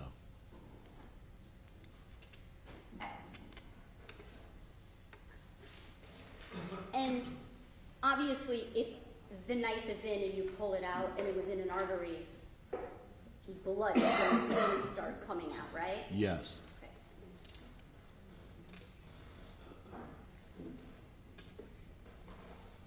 Now, you mentioned that the pressure used to have the force to put a knife into a body would be 8 to 12 pounds to get through the skin. Is that fair statement of your testimony on direct? People have done experiments on cadavers, putting knives through different parts of the body, cartilage, bone, skin, and they have described it as being 7 point something to 11.9 pounds to go through the skin. So 8 to 12, yes. Now, knowing that this was in the subclavian artery, it didn't go through bone? No. Okay, so it went through muscle and then the artery is right underneath the muscle? Subcutaneous tissue, muscle, and then the artery is down there, yes. Okay, so you're not sure exactly how much pressure, but estimating based upon experiments, you think approximately 8 to 12 pounds? Yes. Now, that's quite a bit of pressure, would you agree with that? That's not just like me standing here and just like straight putting a knife into somebody's body, right? You have to You have really to push put it some in. pressure. Yes. Okay. And would you agree with me that it would be more the pressure, the more you can move your hand back and move something, you're gonna get more force to it, right? Just like a baseball, if I'm throwing a ball, I'm gonna get more pressure and it's gonna fly farther than if I just hold it like this and just kind of throw it like that, right? That's correct. Okay. So, did you see any defensive wounds on Mr. Obumseli? No. All right. Now, let me ask you this. On the autopsy dictation, if you want to refer to that, sir, it has height and weight. Can you tell me, with your handwriting, I apologize, the weight, what does that say, sir? Which form are you looking at? It's called the autopsy dictation, if you Oh, don't. yeah. You have it? 200. Okay. That's a 2, that's a 0 and a 0? It looks like Yes. a 2-6. No, it's 200. Okay, and what's the 2-7 underneath it? His BMI. BMI, okay. So 200. And if I told you that Courtney was 150, then the decedent Obumseli had 50 pounds on her. Is Yes. that right? Yes. And 4 inches. Yes. And as you say, like, having to go back and pressure and everything like that, you didn't see anything from Obumseli of putting his hands up or anything like that? I didn't see any defensive injuries on his arms or hands, no. Okay. You would agree that somebody who is 6 foot tall has a farther reach than somebody who is 5'8"? Depending on the length of their arms, yes. Okay. Now, would you agree that it's also possible to, for somebody stabbing somebody, they could possibly have self-inflicted wounds? Isn't that possible? Yes. And that's because I think they call it slippage, right? Because of so much blood, the knife could slide back and it could cause cuts on the person's hand, right? Yes. Okay. I'm sorry. Judge, if I can have a moment.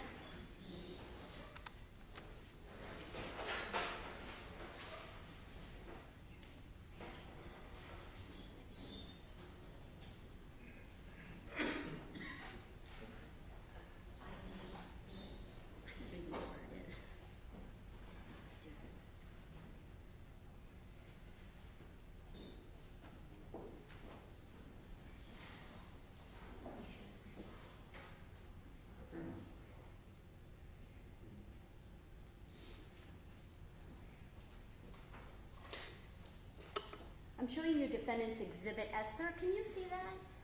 All right, these hands? Yes. Okay, and were you able to see crime scene photos in this case? Were you able to observe did they give you the crime scene photos to look at? I did see some crime scene photos, yes. Okay, so this is a photo of Miss Clenney's hands on the date of the incident. She didn't have any kind of self-inflicted injuries from a knife that you can see. Is that fair to say? And I can have a photo come closer to you if it's easier for you, sir. I'd like to see a closer Yes, photo. let me, do you have S?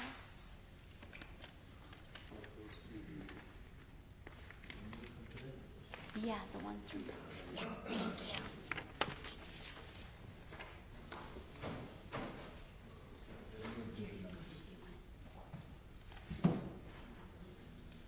And here's, this is the other.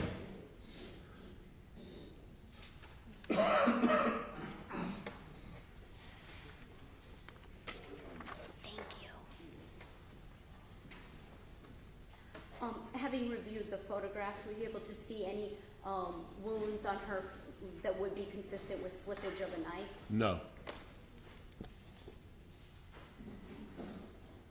You can, hold on, just wait 1 second. Oh, can you turn to the next one, please? Oh, here. Yeah, thank you. Now, you received photos of the knife. I think you said you I saw saw the knife? photos of the knife, yes. Okay. And from your examination of the wound, would you be able to say how sharp the knife was? By just looking at the wound? Yes. No. What about, you see this knife, this kitchen knife, can you tell how thin or thick the knife is by your examination? By looking at the wound itself? By looking at the wound, yes, sir? No. And what about by examining the knife itself? You could, are you getting at whether I can tell whether that was the knife that did this particular thing? Well, let's assume it is. Okay. I don't think there's any a disagreement with that.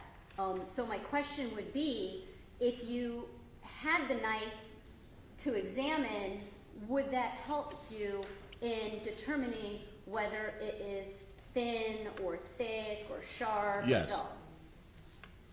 Now, you would agree that a knife that is thin is able to penetrate deeper into a body than one that is dull, right? One that is sharp would be... Yes, one that is sharp, Yes. excuse me. Yes. But not just sharp, one that is thin versus thicker is what my question really was. Well, it depends on how sharp the knife is, not Okay. necessarily thin or thick. Now, in this case, this is the Global Cromova stainless steel knife, GS14. It's a very sharp and thin knife. Did you do any research into this knife before No. you made your determination? No. Did you get any information on the weight of the knife? No. You do understand that the weight of a knife can make a difference when it is thrown through the air, right? I'm not an expert in knife throwing. Are you aware that the distribution of the weight can make a difference on the rotation of the knife in the air as it is thrown?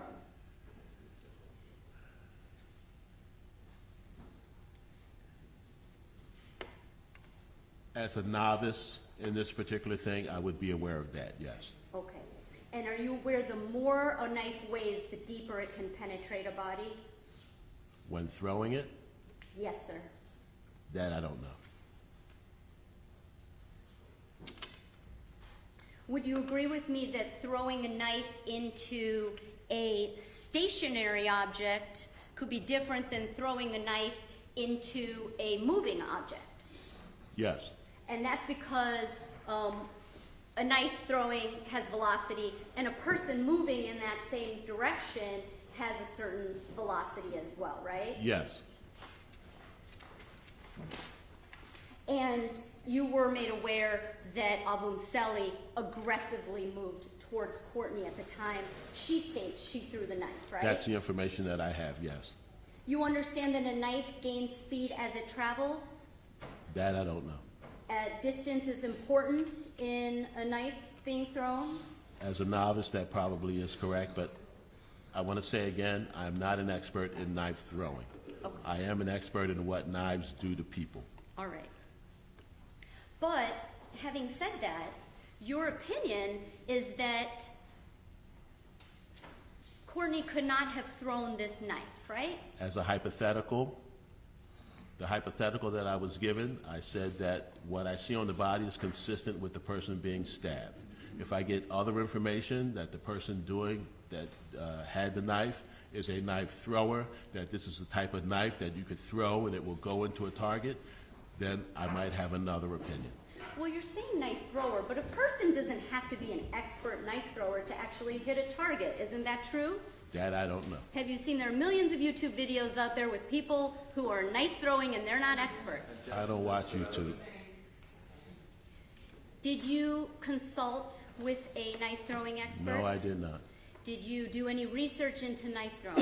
No, I did not. Have you written any kind of articles or published anything regarding knife throwing? No, I have not. You agree that a person could generate a lot of power in a throw based on adrenaline?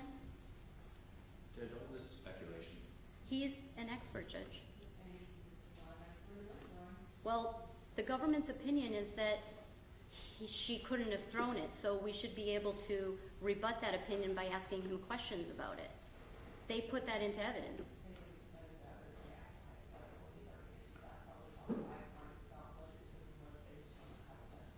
So, sir, you cannot say that Courtney Clenney did not throw this knife, can you? That's correct.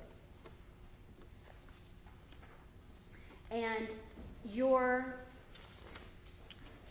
autopsy was performed on April 4th, and I know the toxicology was signed off on May 2nd. Is that correct? Yes. When did you speak to the state attorney's office and let them know what your opinion was, if you recall? I spoke to someone in the state attorney's office in June of this year, end of June, I believe, and I also spoke to someone in the state attorney's office last week or the week before. Okay, so before June, though, was there anything more to your report other than after May 2nd when you signed off on the toxicology? Anything else you needed to perform to close out your portion of the case? No. Okay, so as of May 2nd, you had your opinion. On the end of June, you spoke to the state attorney's office? Yes. Okay, and the charges here were filed, you're aware, in the middle of August? I don't know. Okay, may I have a moment?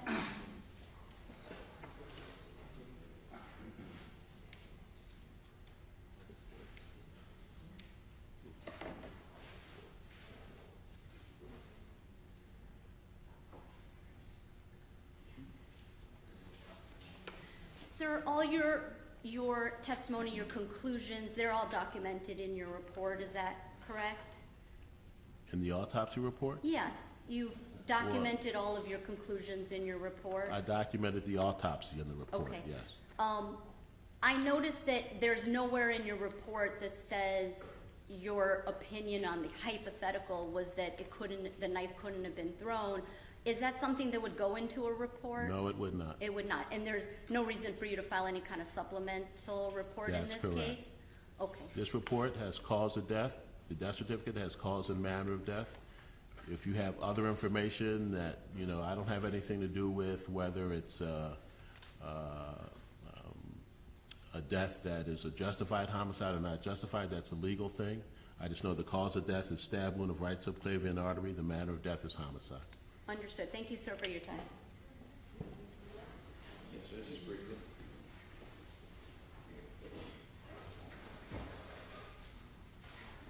All right, so Dr. Hutchins, the defendant gave a statement in this case, and if she was to tell you, and this hypothetical was posed to you, that she's 10 feet away, so roughly as far as I am from you, and she used the word flung the knife, and you weren't provided any further information that she was a knife-throwing expert, is it your opinion that she could not throw the knife?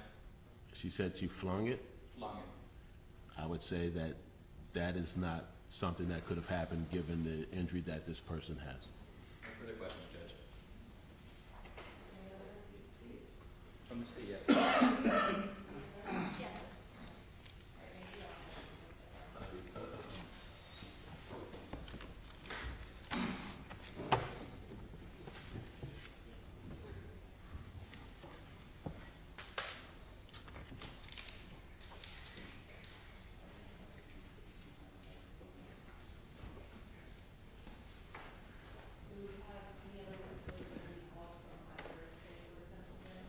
Nothing from the state. Nothing from the defense? The state's going to rest.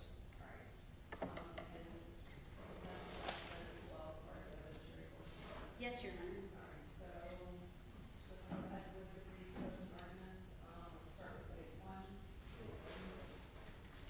Yes, Judge.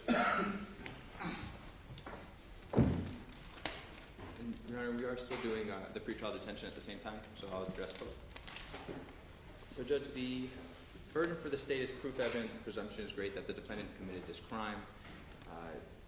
That is all evident and all inferences created by that evidence is to be viewed in the light most favorable to the state. So when you hear the evidence from the ME that he says that her story doesn't match, that it doesn't scientifically work, the inference is that when she gives that statement, she's lying and she's not telling the truth. And that is the inference that now is put in favor of the state.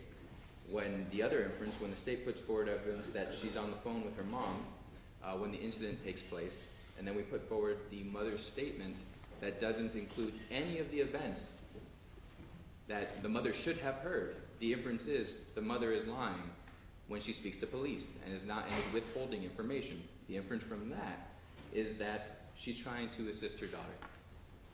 So in the light most favorable to the state has moved a number of items of evidence before your honor that shows that this defendant has committed this crime. And obviously the pretrial detention motion, it's a substantial probability, it's a lower burden. So if we are meeting Arthur, then we are meeting the substantial probability. And I want to go a little bit through some of the things of the defendant's statement.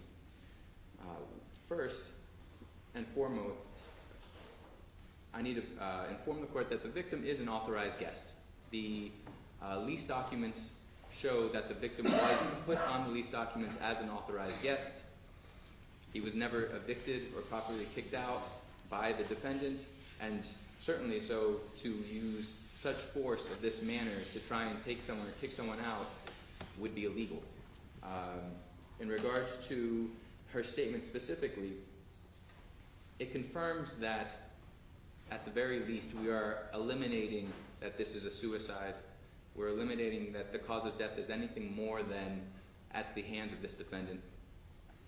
In regards to the argument, we get our motive. And that, I'm going to tie that into really a lot of the Williams rule evidence that came before your honor in this case. The first, and in this case, is you hear from the mother that she hears the defendant yell, "You're lying, get out."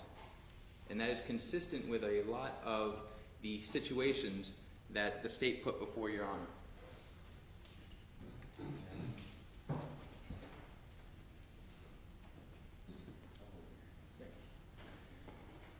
So your honor, in July 27th, that's the Vegas situation. That is specifically showing and why that event takes place, which is documented inside of the report before your honor. The defendant is mad because he doesn't go to bed with her that night. When you talk and you move forward to the October 9th through the 11th situation, where there's the stab wound to the leg, that he's beaten with the phone to the front and back of the head, her only reason was, and she writes it in a text message, "It's because you're pissing me TF off." The January 30th, 2022 through February 1st, which is the slice to the face, and you have the text messages about enjoy the hospital. That's talking about him gaslighting her, not answering her text messages, and she specifically says, "I have to continue to explain to you how to act." We move to the February 21st, and that's the surveillance footage that shows nothing more than the victim trying to use the fob to assist her to go wherever she wants to go, and she resorts to violence, hitting him in the head, pulling his hair.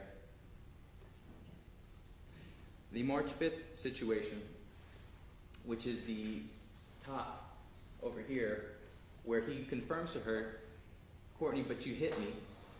The defendant's response is, "Shut the fuck up, bitch. Don't fucking say that shit." And that's because she doesn't want anyone else to hear the actions that she's doing. She doesn't want anyone to know because she doesn't want to get arrested. That's the inference. You move to March 23rd, and those are the recordings that Your Honor allowed in for this hearing's purposes. Specific statements, Your Honor, to read them, you a fucking cunt ass N-word bitch. Shut up and let me fucking slap you, dumbass. And you're an N-word. And why do those happen? The March 23rd, it's because he said hi to another girl that she happened to be on FaceTime with. And so it's another situation of jealousy and not doing what she wants. You can put it down. So what we have is a nature of this relationship, is whenever this defendant isn't happy with how Mr. Obumseli is acting, she resorts to violence. She resorts to screaming, she resorts to yelling, and the same thing happened on this day. So we sit here today, when we hear her statement, we get the confirmation that the same scenario is happening from the mother. The mother is talking to the detective and says, I hear yelling through the phone. I don't hear any threats, but I hear them yelling. I don't hear any violence, but I hear yelling. And she hears both of them yelling. So you get the same type of scenario where the defendant is saying, you lied. And you get the same sort of motive where she's going to act and keep acting upon it. In this situation, in her statement specifically, she talks about, and she references him as definitely the victim. She used the word exactly. He's definitely the victim. And that's at 3234 in that statement. And then she talks about how there's this whole scenario where she's choked up against the wall, that she can't breathe. And she makes it a very big point in that first time she says it to bring up 2, 3, 4 times that she cannot breathe. Now when she goes through the story again, she doesn't mention it once. And that's an inconsistency. And that's the reality, is because it didn't happen. So when she said she's then brought down to the ground, and these are all during these times, at the point in time where she's now brought down to the ground and she changes this, she says she now changes it from grasping at her neck and holding her to where she can't breathe, it's an open hand. So that's an inconsistency. She then talks about how after this apparent attack, she's able to get away, get her phone, and talk to her mom. What's interesting about that is she then immediately goes and sits next to where the defendant is. How does that make sense? This person who apparently just choked you, attacked you, you're going to now just sit next to him. You're not going to call 911. You're not going to try to leave the apartment. No, you're going to just sit next to him. That's inconsistent, Judge. That doesn't make sense. So she's sitting next to him and she's talking about, and this is where you heard the statement from the mother where he's following her around and they're yelling at each other. When we talk about this whole point in time where she's on the phone, the defendant says this angered the victim. And at that point in time, he's trying to grab the phone from her, so she grabs the knife. What she makes very apparent is her location. She says, so in the photographs that Your Honor has, it shows the knife at the corner edge of this kitchen. She would have to travel close to 8 feet to get to where the refrigerator is, which she says she's in front of the refrigerator, which would mean she would be traveling back to where the victim is. Again, that doesn't make sense unless you're coming to attack somebody. She talks about that, he's running at her, and then she changes her words multiple times in that first statement. First she says he's running, then he's charging, and then he's aggressively walking. And for her sake, thank goodness the detective stopped her, because she would have kept going down and changing how fast he was coming at her. Objection, Your Honor. So at that point in time, she goes to explain exactly what her actions are with this knife. And she talks about it, and the detective talks first about how far away. And they try to talk about in regards to the room, and they come to this conclusion that it's not 20 feet, but it's definitely more than 10 feet away. And so she talks about, and he asks her to describe how she threw this knife. And he's trying to give her any out at this point, where he's saying over the head, and she goes, no, I flung it. And she uses the word herself, flung. She flung this knife. There's nothing in that recording that talks about her having any sort of specialized knife training or knowing how to throw knives. And the amount of force that she could have created is nowhere near possible, 8 to 12 pounds, to be able to break through the skin of the victim. And you heard that from the medical examiner, and that's as consistent as can be. The reality is, if given more information, perhaps his opinion changes, but for what's before him, based on her statement, based on who she is, she could not have thrown that knife. So what do we have? We have a stab wound, and that's the medical examiner's opinion. It's a stab wound, and as a result of that stab wound, the victim is dead. And so the state has put forward that not only has she committed this crime, but it's not self-defense, because we've put forward the evidence that contradicts her claims of self-defense, that shows her to be a liar, and to show that she's acting consistent with her nature in this relationship. But most importantly, Judge, she makes this final sort of conclusory statement saying, you know, I really don't know if this is justified at all. There's no bigger red flag. She has now just told the detective self-defense and gave this whole spiel of what happened, and then says it doesn't make sense, that it's not justified. So, judges, all of this case has shown that, you know, the victim is dead. That is certain. And it's certain that she did it. And the only evidence before Your Honor in regards to self-defense is her statement, which has been riddled with inconsistencies, with lies, not only by her own mother's statement, by the medical examiner's statement, and by herself. So, Judge, when you talk about the facts that are before you, there's no doubt, let alone proof evident presumption great, that the defendant committed this crime, and certainly there's a substantial probability that she committed this crime and that she was not acting in self-defense. Thank you.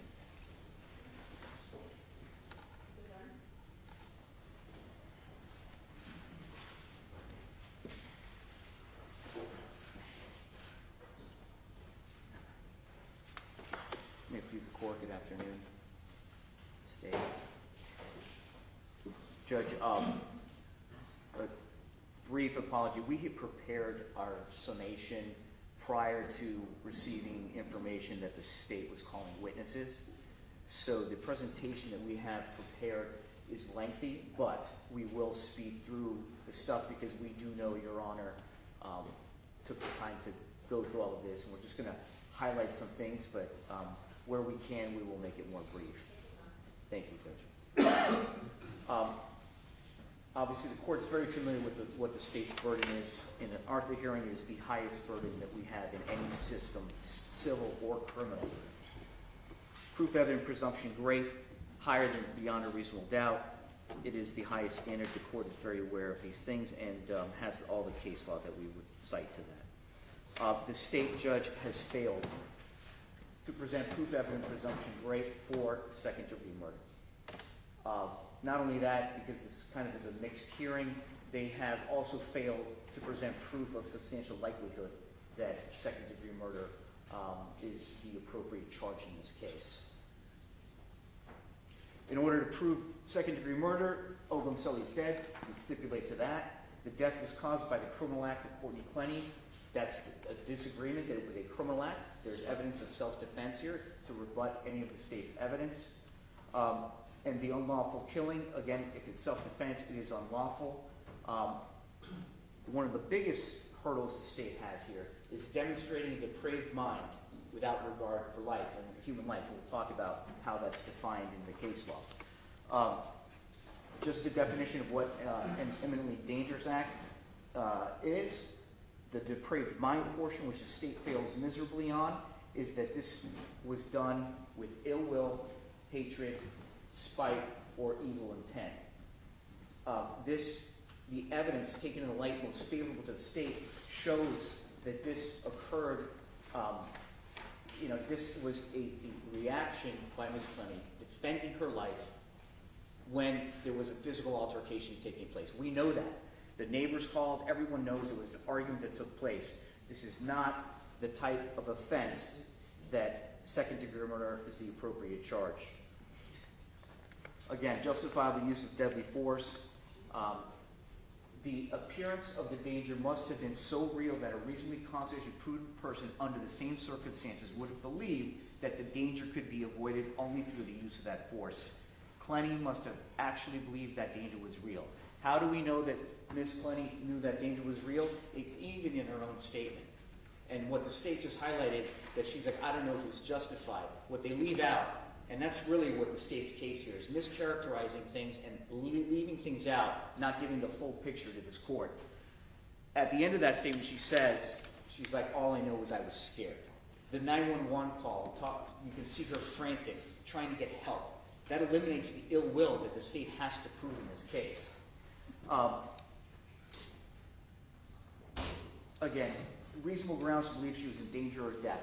The difference of the physical stature of this individual, he's outweighed her by 50 pounds, was a lot taller, physically fit. This gentleman could wreak havoc on her had he chose to. Let's talk, the misrepresentations that I'm talking about came out during a lot of the testimony of the detective, so I'll kind of speed through this. But the highlight, the video, the elevator video. Again, the way this elevator video was presented to the media at the state attorney's press conference and by the state, she's not holding the door for him. She was panicking to get that door shut. It's clear. And what does Obumseli do? He blocks her out like a basketball player. At some point, puts her in a headlock, and he is able to access the file again, to access the apartment.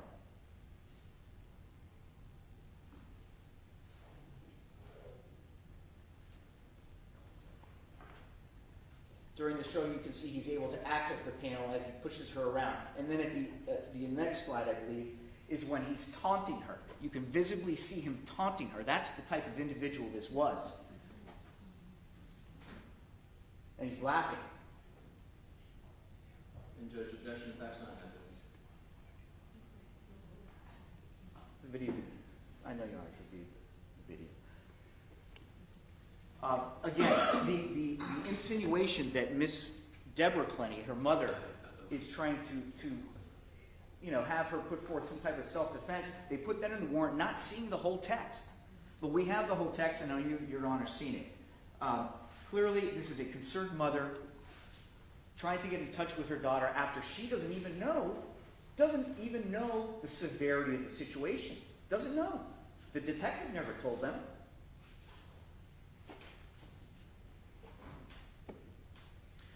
The other misrepresentation. The defendant's physical body was documented on the date of the incident. There were no injuries to that person to corroborate this account.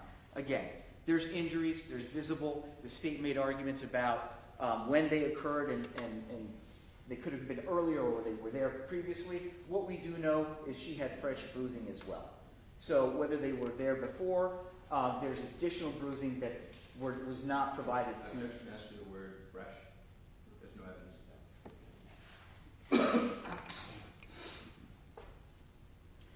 that. There's also evidence of the mental abuse that Courtney suffered at the hand of Obumseli. These were in the decedent's own words about gaslighting, mentally abusing, her causing her hurt and pain.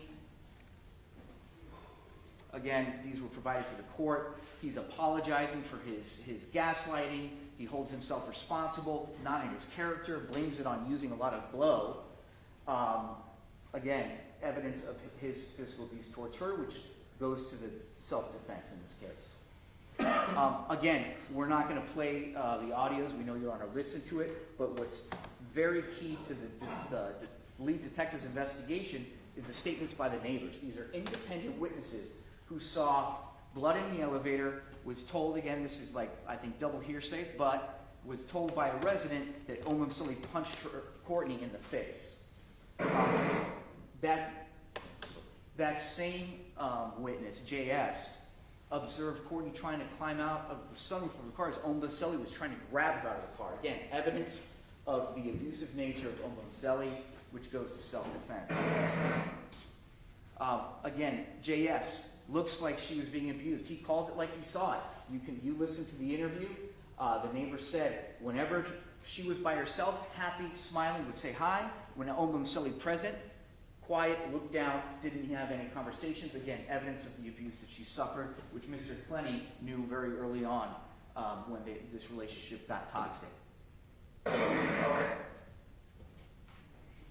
Again, another neighbor, EP, same thing. He said there was a weird vibe in the elevator. Clearly something was amiss in this relationship. Again, independent evidence of a toxic relationship.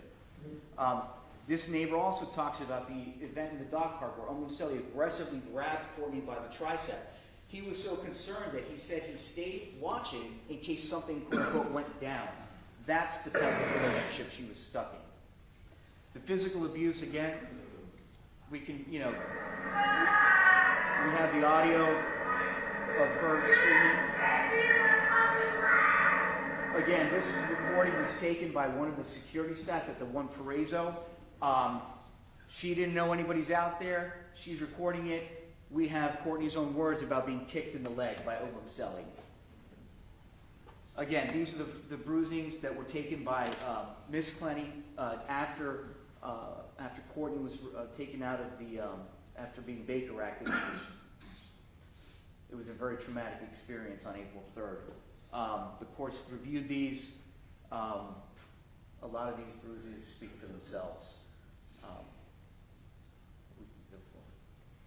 Courtney's plea for help, again. It's all under my name. I pay. Okay, just to have judge, again, this is so clear, she's trying to get a restraining order. She testifies as to, has he been violent in the past? She says yes, and the officers kind of just they brush right past that instead of saying, hey, why don't you tell us about that abuse? She does say that's not her thing, but she knows she wants him gone. 2 days, less than 48 hours before the incident.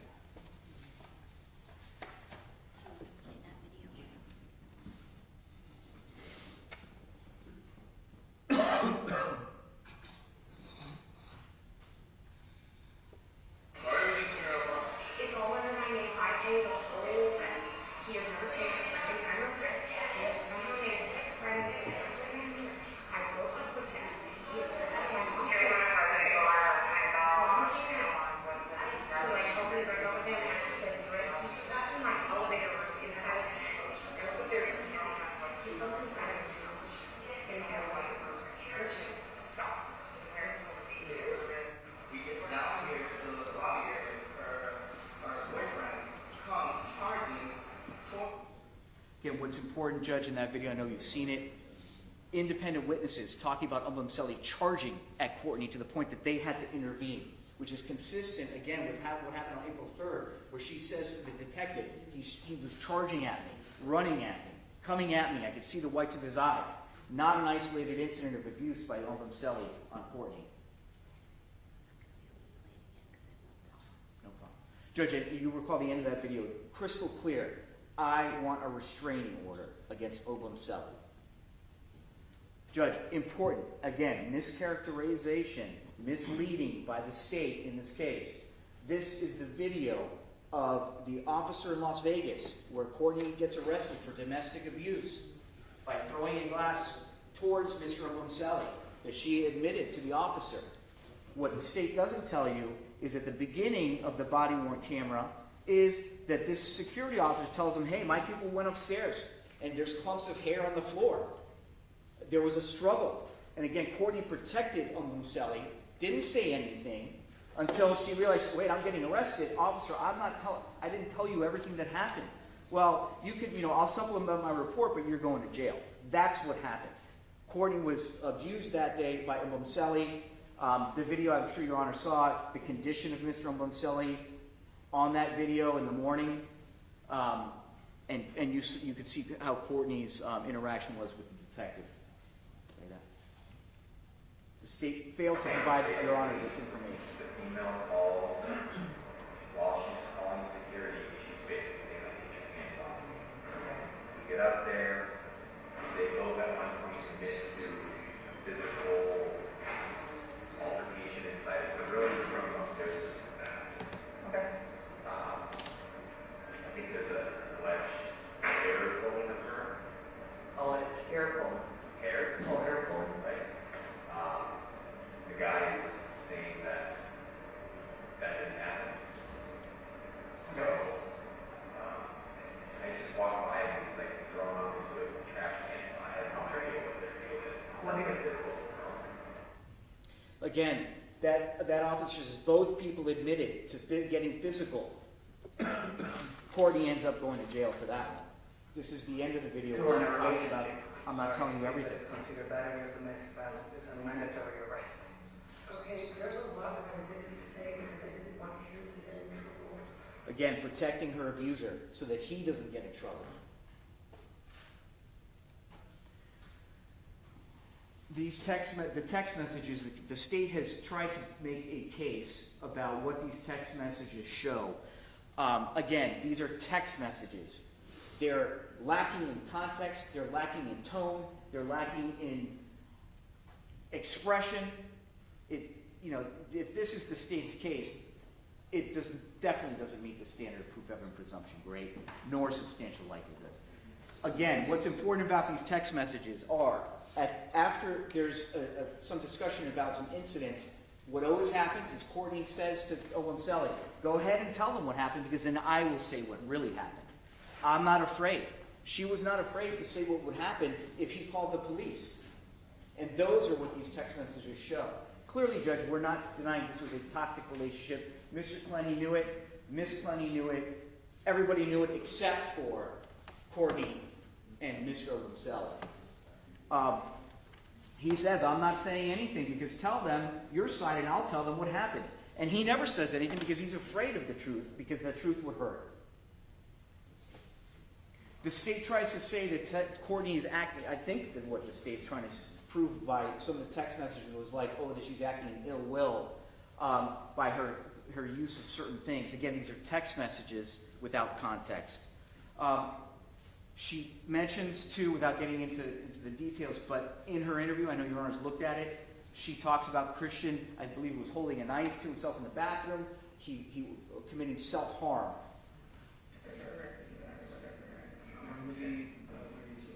I don't remember exactly what the situation was, but he was, he had taken a knife, he grabbed it from my face, and then I got scared, and he was kind of waving at me, but it wasn't for me, and then he took it to the extra room and slammed the door, and he had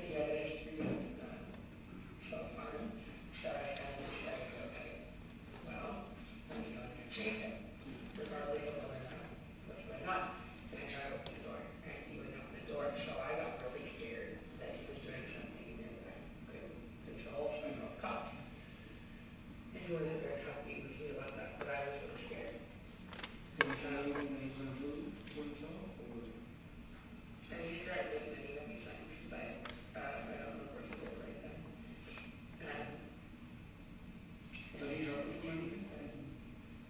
Bipolar.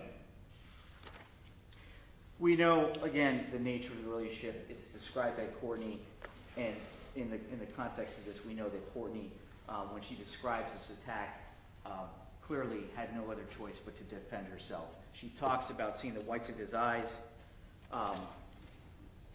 and her level of fear. We stayed like against the couch. Like, we were obviously doing something.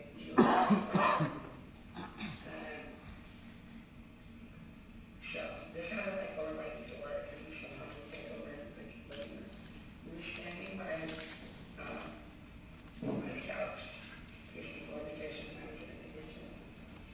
And then all the lights inside and it was like coming at me. And so I grabbed one of these knives, like I'm coming for Christmas, I grabbed one of them. And I was like, I swear to God. I swear to God.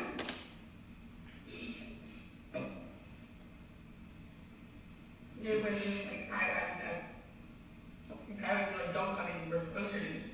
Because I grabbed me earlier, and I haven't really had I couldn't fucking breathe. I'm sorry. I couldn't breathe. And it's very scary. And I just think, like, just like that, thing, like, you know, if he's okay. If he's choking and he's angry enough, he might like, this is different, I think. But if he's like choking or like hitting you or something, I can't breathe, he might go slow. So I grabbed my knife and I said, don't come any closer to me. I have absolutely no intention of using it. I was calling my mom and he's coming at me like he's gonna grab me with a photo of the knife or something, and so I was just like, don't come any closer. Now, what's important here, the state, talks about, I flung it. The detective in this case couldn't remember a lot of things. Your Honor can evaluate his testimony, but what's important, especially in this type of case, would be, hey, you know what? Let's talk about how you flung that knife. Did you throw it? Did you wind up? He never goes to have her describe that. Really fails to have her go through, because that would have been something that probably should have been done. Show me again, how'd you throw the knife? He goes through this statement with her 3 times and never goes and does follow-up. But again, Your Honor has gone through the full statement. It is not inconsistent. The detective even said, I asked a couple of times because sometimes people remember more detail when you go through it again. And that's what her statement is. It's not inconsistent at all. Again, at the end when she says, he asked her if this is justified, which obviously is a legal conclusion, but at the end, which the state, again, leaves out, is when she says... I do not think that this was... I don't know. I really don't know if it's justified.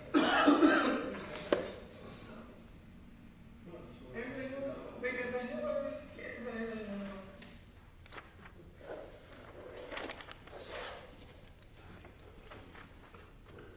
Judge, the evidence that the state had, well, the state's own evidence provided to the defense discovery casts doubt in substantial respects as to, number one, proof evidence presumption great, substantial likelihood, proof beyond a reasonable doubt clearly. The state's case, and it's the State versus Perry, I provided that to the court, they have failed here, Judge, to put forth sufficient evidence for second-degree murder. Again, the Seymour versus State case, 132 Southern 3rd, 300, the language in there is very important for this case. If the facts would support something other than a guilty verdict on second-degree murder charge, then the proof is not evident presumption great. Judge, that's exactly what we have here. Again, even if this is not a case of self-defense, although it is, the case law is clear. Extreme recklessness or an impulsive overreaction to an attack or injury is in itself insufficient to support a second-degree murder conviction. That's what we have here. There's no, clearly, under the case law, there's no proof evident presumption great. An impulsive overreaction to an attack. Let's say this wasn't self-defense. Let's say she shouldn't have thrown the knife. An overreaction to Obumseli's impending attack, finishing off what he started earlier by choking her.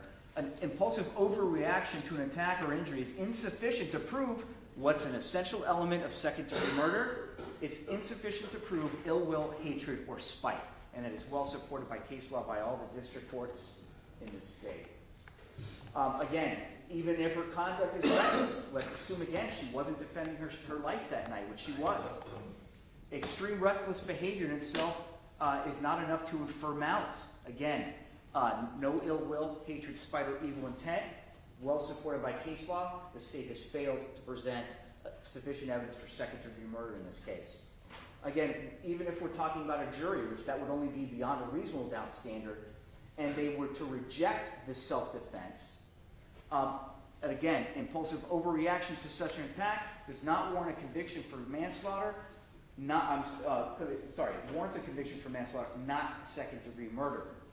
And I believe that was an appellate decision that overturned the conviction and directed the trial court to enter a guilty verdict to manslaughter, reducing the charge.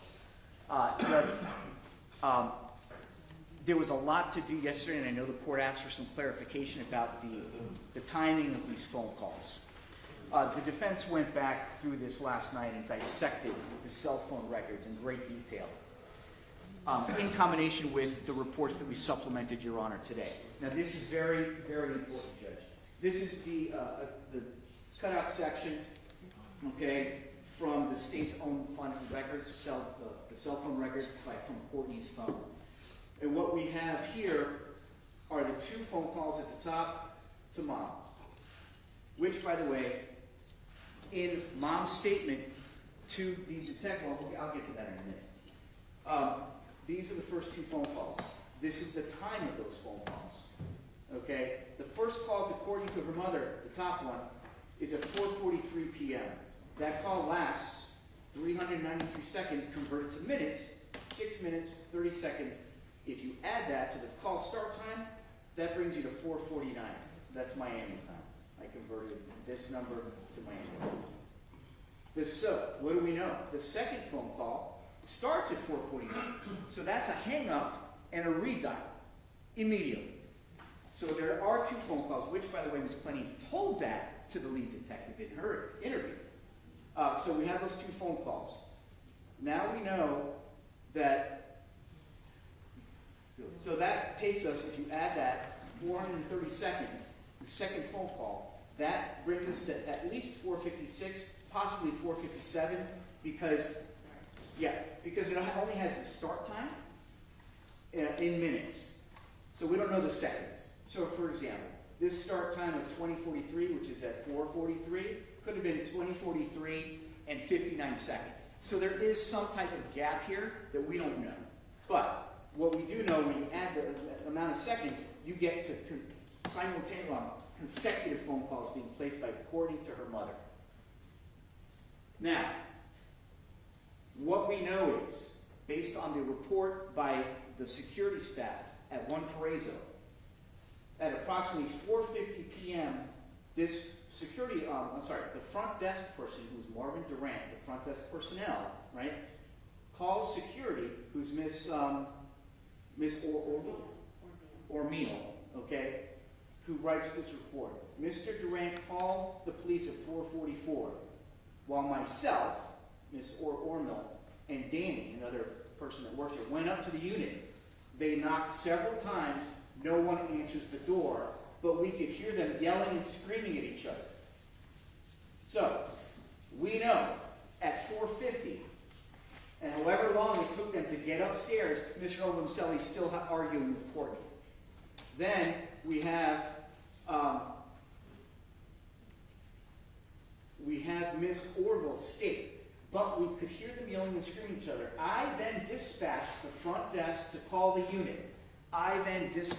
She gets on the radio, calls the front desk and says, hey, call the unit. Call the occupants of the apartment. So we now know at that phone call, right, we know Courtney's on the phone with her mother. We know 786-472-8232, no answer. Calls Courtney's phone at 20:53, which is 4:53 p.m. These calls were not answered. So we know that at 4:53, okay,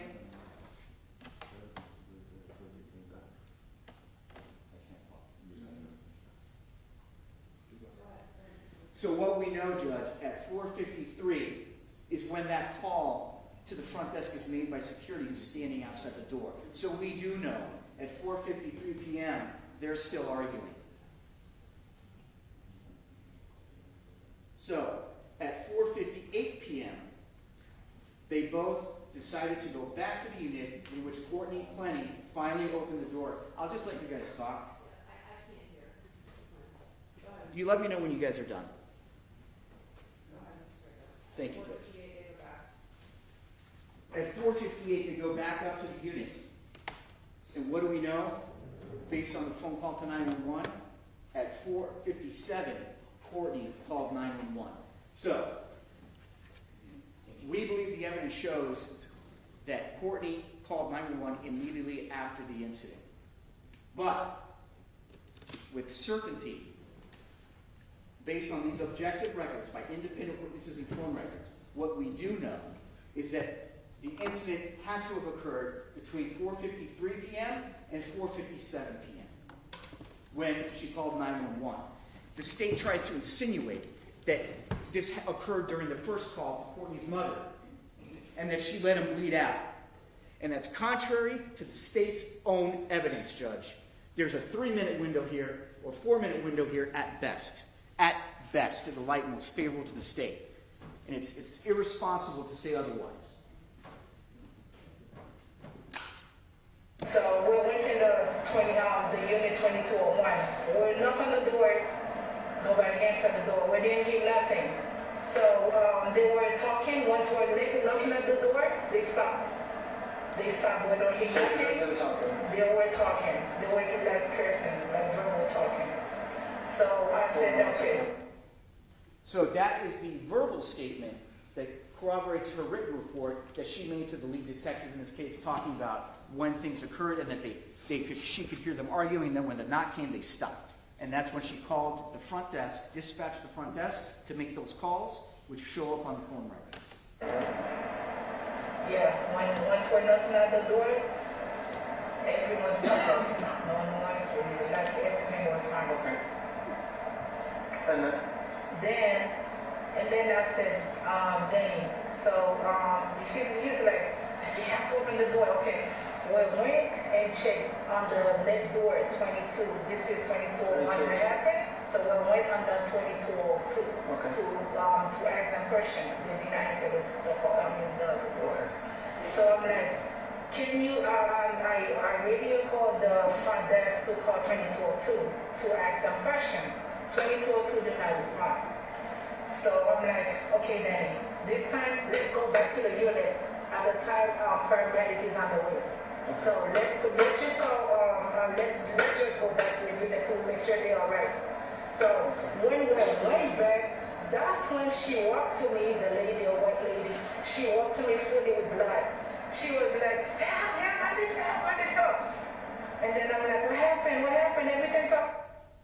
So, when they go up to the apartment again at 4:58, Courtney comes out, having already called 911 at 4:57, comes out seeking the assistance of security, screaming, covered in blood, begging for help, like she did on the 911 phone call. Again, eliminates ill will, hatred, malice, which the state has to prove for second-degree murder. Under any standard, they have failed. She told me that she was on the phone with you when part of this incident was going down. Yes, she was. So around what time was it that you guys were on the phone? You know what, I looked on my records a little bit ago, so let me look back and see exactly what time that was. Let's see. Okay, it looks like she called me at first at 3:43 and we talked till about, two different phone calls, talked till about 3:56. That's what it looks like, but I'm not 100% sure. Again, Judge, the state tries to tell you that Miss Clenney is lying to protect her daughter about the one phone call. Didn't say anything about two. She tells the detective two phone calls, and she gives the exact start time and the exact end time that corresponds exactly to the phone records we have. There's nothing untruthful or deceptive by Deborah Clenney in this case. She again describes what she heard. Again, talking about the detective in this case, he never followed up with her about telling her what else did you hear? I heard her say, you lied, just get out, just go away. I'd actually been out there for 6 days trying to get rid of it. You lied what? She was saying you're lying, and he was saying I'm not lying, but I really don't know what the whole thing was about. I didn't know he was there. I thought he was gone. Again, she describes what she heard during the calls, and the detective, again, after I arrived at the Homicide Bureau, doesn't follow up even after the Clenneys offered to make additional statements. So, in the argument that you overheard today on the phone,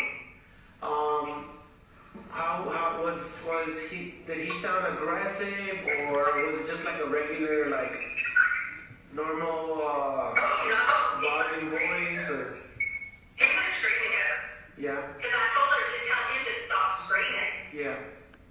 And so no, he was screaming at her, and she was not in the lane, but he was screaming. I couldn't hear what he was saying. I could hear her tell him to go over good. And then the next thing I know, she's calling, crying, yelling for him to get out. I don't know how he got. She didn't tell me that part.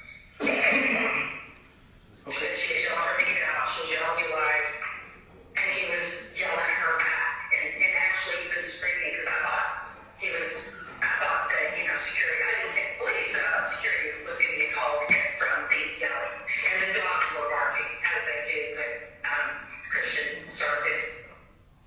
So we do know that Ms. Clenney did describe what was occurring to the detective. And again, he got interrupted by my arrival at the Homicide Bureau. But what we also know is that during the course of the conversation with Ms. Clenney, you could hear Mr. Clenney in the background. The state made a whole to-do about, he was on the phone and he wouldn't have wanted him on the phone. No, at no time does the detective say, you know what, Ms. Clenney, I need to talk to you privately, so could you have your husband get off the line? You could hear Courtney's dad in the background while Detective Briseño's interviewing her. And then when he goes down to get me at the Homicide Bureau, you can hear Mr. Clenney, Miss Clenney, talking the entire time. And Detective Jerez is in the room listening to them, recording their conversation. So she knows that Mr. Clenney's present. Mr. Clenney tells the detective, oh, the attorney's there. He's like, I'm happy to answer your questions, but the attorney's there if he says so. And then Kim Clenney says, and we're happy to visit with you if you want. So the state's saying that this is some kind of them not being forthright and disclosing everything that they know at the time is just disingenuous. Well, okay. And we're happy to visit with you. It's just he's there. He's smoking as long as he was.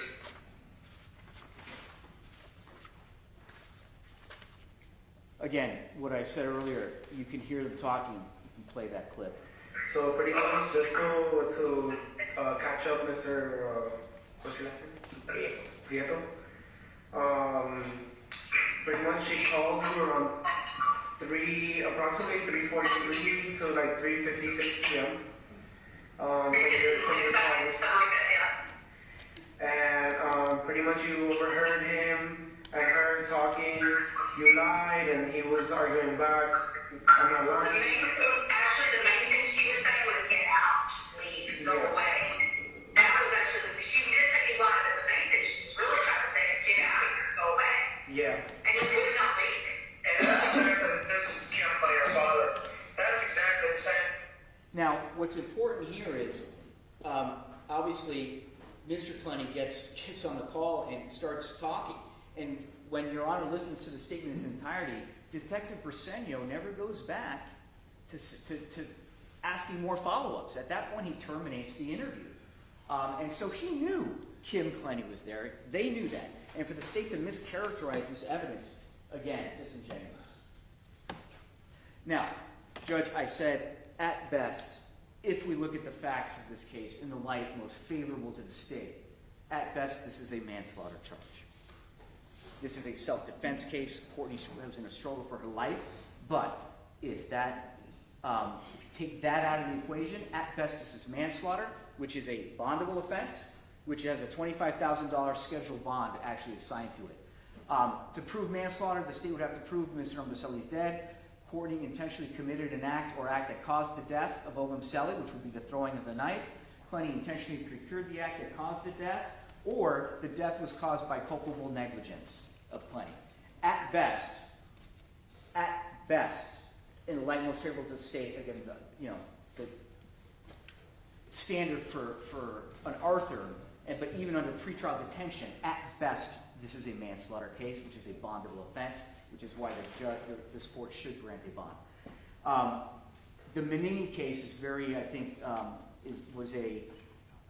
believe this was a habeas petition filed by Menini, that it may well be that a jury could conclude that Menini acted without justification and is in fact guilty as charged. Again, that's what the court could find here, or a jury could find here, if it wasn't a case of self-defense. But on the other hand, the facts as presented to the circuit court are also susceptible of interpretations ranging from a lesser degree of murder down to excusable homicide, which is what we have here. Again, habeas petition taken up to the 2nd District, which then directed the trial court to issue a bond. Judge, I will, for the rest of the arguments, since Ms. Puglisi addressed the second phase, kind of with Mr. Clenney, I'd let her conclude our summary of the presentation. Judge, I didn't know if you wanted, did the state even make their arguments regarding? They haven't, but generally phase 2 is your burden, so I will switch it to you. I do want to go ahead and hear both phase arguments today. Did you have anything you wanted to? Yes, sir. Yeah. Also, Judge, I don't know when you want to hear from the next Kim's attorney, but Mr. Hansfield is also here, so. Did you guys make a statement? Judge, I'll wait till after they finish and then I'll make a statement.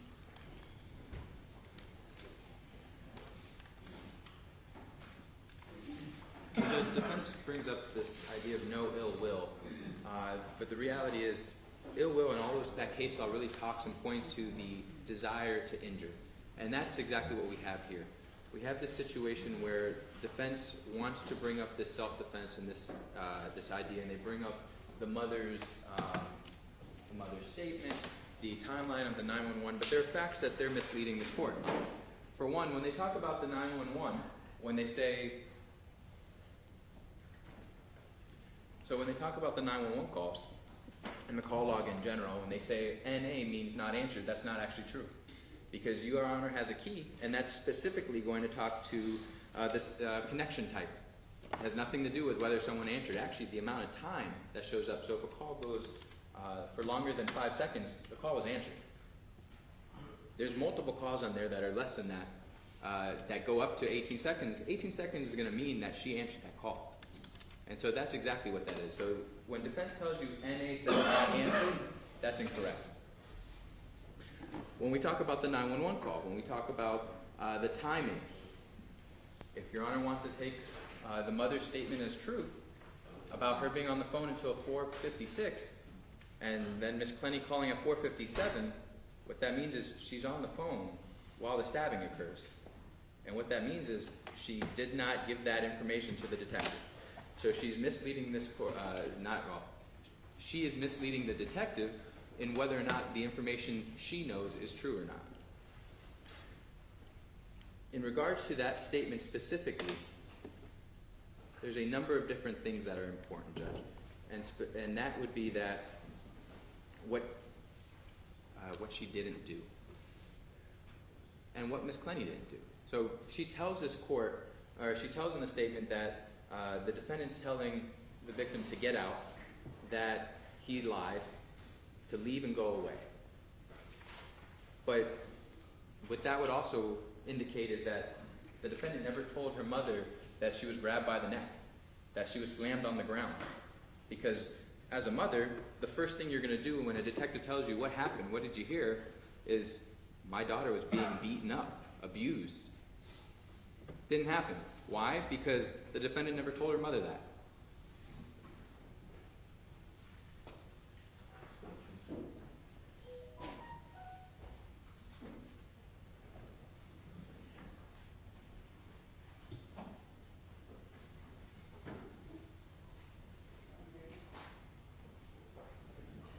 When we talk about the description and the amount of time that goes through from those calls, you have a situation where there's more than enough time. There's 14 minutes that go by from the point in time that the defendant is on the phone with her mother, that this situation occurred, that she doesn't call 911.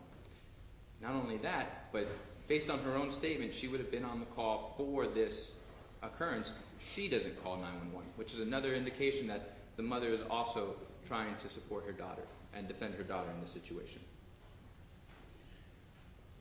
Defense brings up, and they showed a number of photos of bruising. And their assertion is that these bruises occurred during this incident. What they didn't show you, Your Honor, were any bruises of the victim's, of the defendant's neck.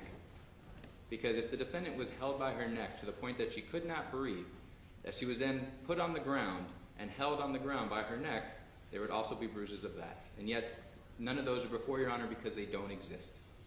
Which also now contradict again the defendant's statement. And Your Honor, the testimony is clear. The medical examiner made it very apparent that unless there's some sort of information before him that this defendant is a knife-throwing expert, she would not have been able to throw this knife to where it went 3 inches into his chest, and that led to his artery being severed. So we stand here with a number of items of evidence that contradict this claim of self-defense.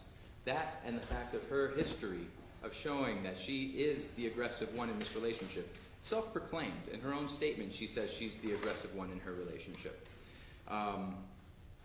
It just doesn't make any sense.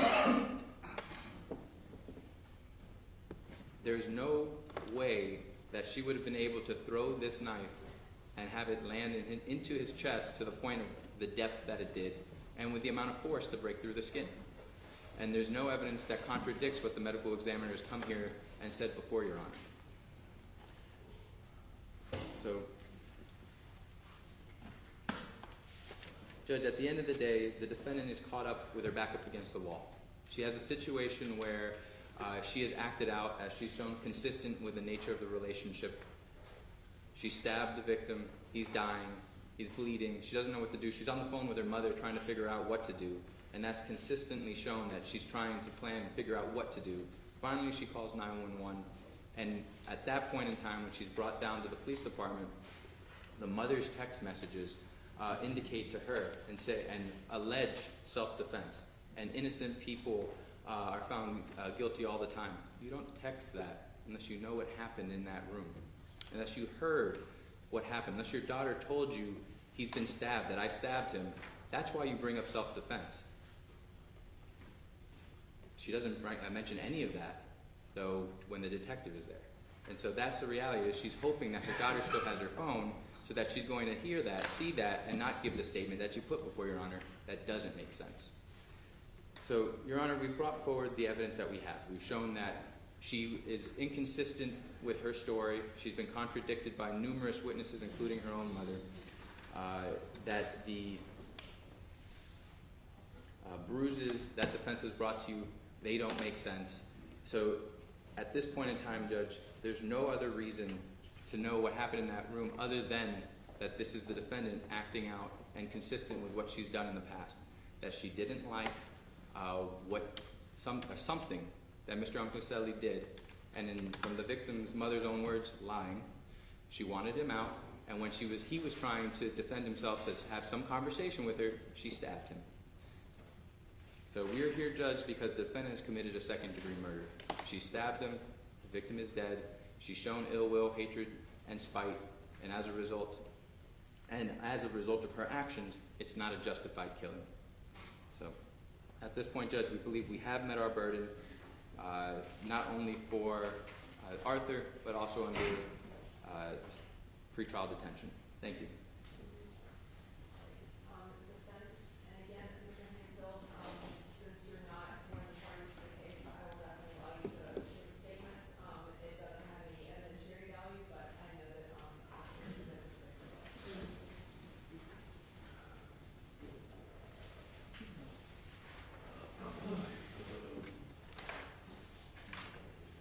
Thank you, Judge. I mean, obviously in State versus Arthur, Your Honor, once you make a decision, even if you find proof evident presumption great, the court still can grant a bond. There are various factors that Your Honor would need to look to. And specifically with respect to the Florida statute, 907.041 pretrial detention, it talks about pretrial detention and the various factors or circumstances that the court should look to. Specifically here in this case, the state is moving forward on subsection C1 that the defendant has previously violated conditions of release and that no further condition of release are reasonably likely to assure the defendant's present at subsequent proceedings. And subsection 5, which says that the defendant poses the threat of harm to the community, the court may so conclude if it finds that the defendant is presently charged with a dangerous crime, which we do concede that second-degree murder, even manslaughter, is considered a dangerous crime pursuant to the statute, that there is a substantial probability that the defendant committed such crime, which we disagree with, that the factual circumstances of the crime indicated disregard for the safety of the community, and that there are no conditions of release reasonably sufficient to protect the community from the risk of physical harm to persons. And that's where really this dangerousness comes into play, which is that there's no conditions of release to protect the community. And based on 907.046, the purpose of and criteria for bail determination, there are the normal circumstances, the nature and circumstances of the offense charged, the weight of the evidence against the defendant, which obviously you heard a whole hearing and have evidence on. The defendant's family ties, length of residence in the community, employment history, financial resources, and mental condition, past and present conduct, Then it goes on to other factors like the source of funds used to post the bail, whether the defendant is already on release pending resolution of another criminal proceeding, the nature and probability of intimidation and danger to the victims, whether there's a probable cause to believe the defendant committed a new crime while on pretrial release. With respect, there's no evidence that there would be any intimidation or danger to Obumseli's family or anything like that. And with respect to committing a new crime while on pretrial release, I don't believe there's any evidence to support that. But going specifically, Judge, to why Courtney is not a flight risk. First of all, I understand she does not have ties to this community, the South Florida community. But she does have ties to the United States, born and raised. She was raised in Texas. She obviously, as you know, is very close to her parents, who are both here today, Deborah and Kim. She has a sister. She has many aunts, uncles, cousins. She has grandparents, and they all live in the Texas community. So she has strong ties to there. As far as aware of the pending investigation, this is really important because unlike many murder cases that we see, usually they arrest the defendant right on the date of the incident, right? In here, actually what we have is she met with the police, she gave a full statement to them, and then they released her. And she remained out on release up until her arrest while she was in a rehabilitation program in Hawaii towards the end of August. And it's especially important because this happened in April, and so she remained out of custody for over 4.5 months approximately. And she was aware of that investigation. Obviously, she had an attorney. She was in constant contact with him. If she wanted to flee, Judge, she could have at any time. She knew she had an investigation for a murder charge. She already knew she had actually stabbed Mr. Obumseli, so there was no question that if she felt fear, she could have fled at that time. And that's where the financial status comes in. It's important. The reason we put Mr. Clenney on today was for the court to understand she did not have over $2 million. She does not have a substantial amount of money. She did. All that money has been spent. One, creating more ties to this country, right? If she was going to flee, why would she pay $335,000 to the IRS? Why would she purchase a home and pay another almost $380,000? She could have taken that cash. At this point, she has $11,000 or so in her name as far as cash goes, and she could have already left. She could have already spent that. Participation in a treatment program. Your Honor can consider mental health, and should in this case. You know, there's no question that she needs treatment, not just for the PTSD, but as you heard, there's allegations, and I don't think it's really allegations. She had an alcohol and substance abuse problem, and that is seen in audio recordings and Las Vegas, where they said they were both drunk. She needs treatment, and she knows it, and she knew it while she was out pending this investigation. In fact, she went initially to an outpatient program. She realized that wasn't good enough. It wasn't helping her. She was still drinking very heavily. And so she signed up to go to an inpatient program, which she got COVID and she couldn't go to. And then she looked into the program in Hawaii and was there for about 8 days before the marshals came to arrest her. But she knows she needs treatment. She still wants that treatment. We have looked into it, Your Honor. We were able to provide you with a letter from Emerge. It's a outpatient treatment program in Texas. She did attend that outpatient treatment program before, but they determined it was not sufficient. She needed inpatient, but they are willing to take her again. And so she would, as part of a condition of the bond, we would be saying that the judge should put, Your Honor, should put a condition that she does attend outpatient treatment program as required or as recommended by the program. We know that this was the letter, and you have this, Your Honor. It's the letter from the exclusive, which was the program that she attended in Hawaii.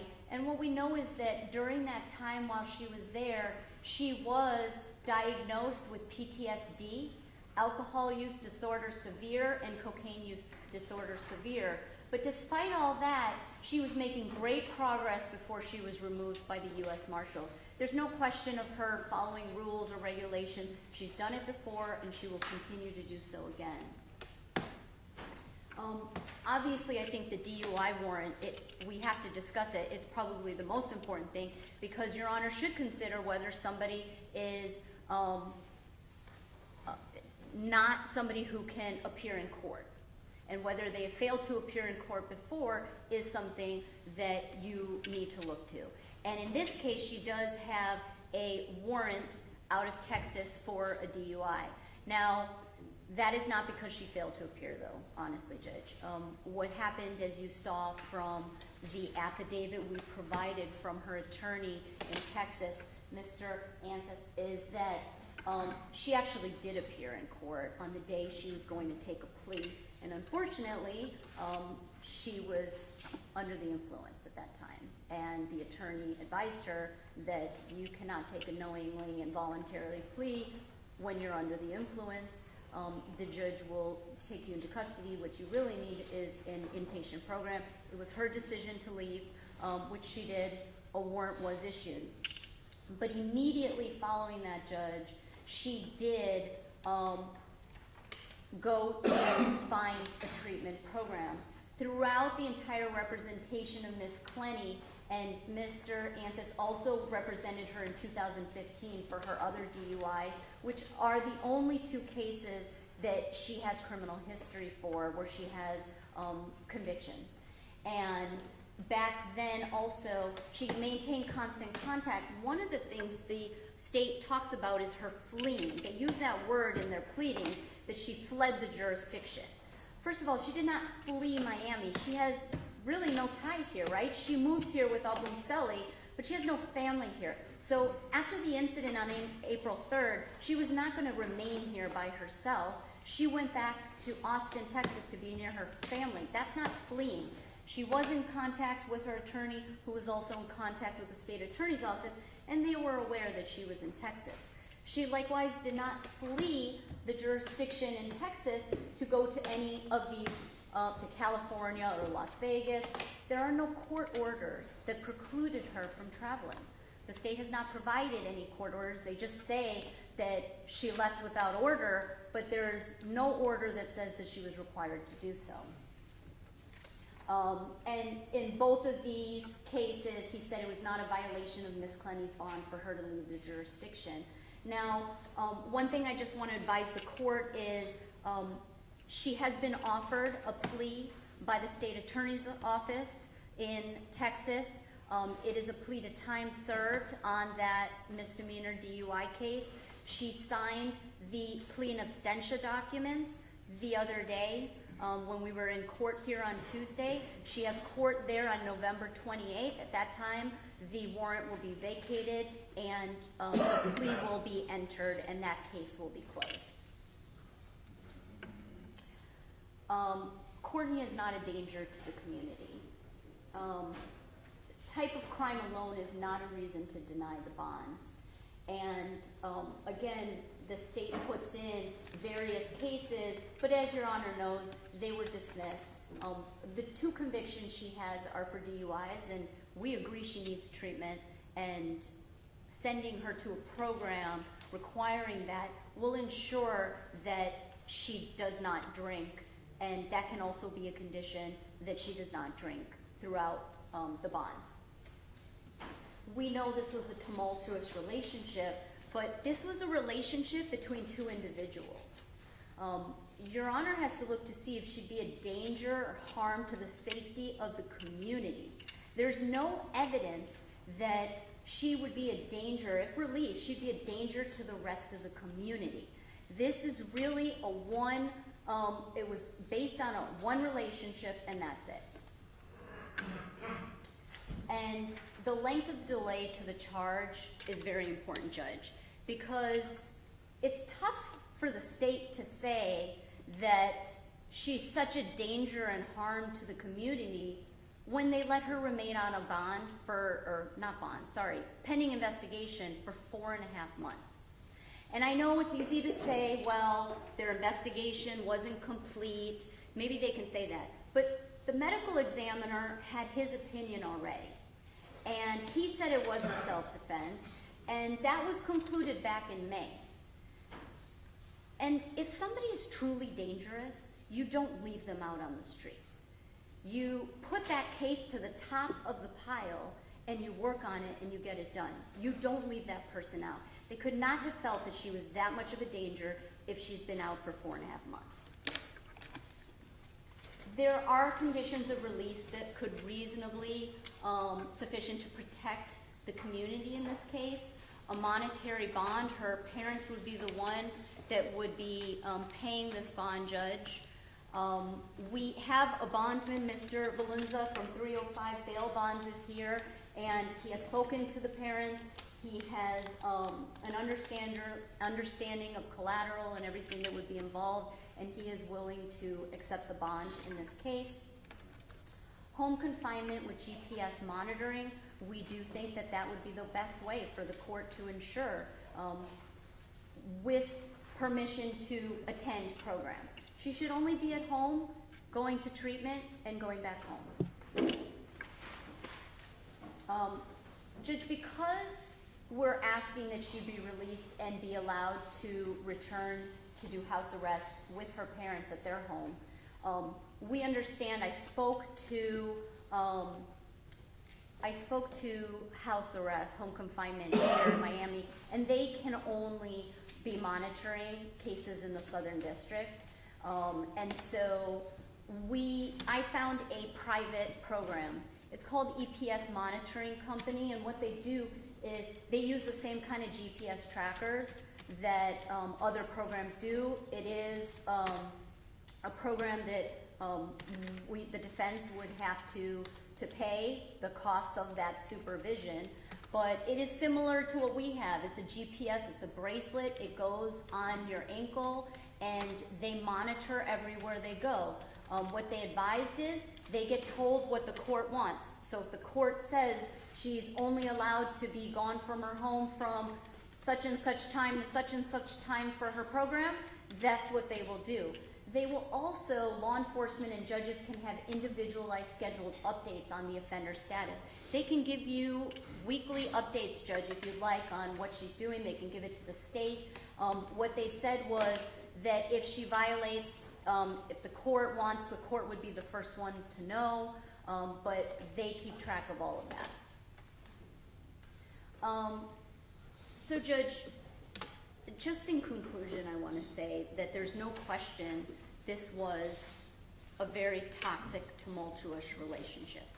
But the activity or the involvement of law enforcement in this case, I would really describe it in one word as dismissive.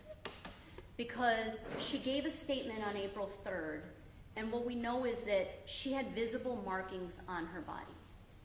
And the detective at no time asked her, can you please tell me about those markings? She says she was choked on 3 occasions, one being that night, and the detective didn't ask her the details about those other 2 occasions. We know from Las Vegas that she talked about protecting her offender, and we know from all cases of domestic violence, there's so many out there that the women protect their abusers. It is not uncommon. Everybody knows it. And that is very clear from the evidence here of where she said she was trying to protect him. And those text messages saying, I will tell them what really happened. And then we go to 2 days before this incident where the police are called. And once again, they ask her, has he ever been physical with you? And she says, well, yes, but that's not my concern. Once again, she's protecting her abuser. But what the police should have done is they should have said, hey, we're trying to help you. Have that compassion. And Judge, I'm going to object as to phase 2 argument, the relevance of what the police should have done?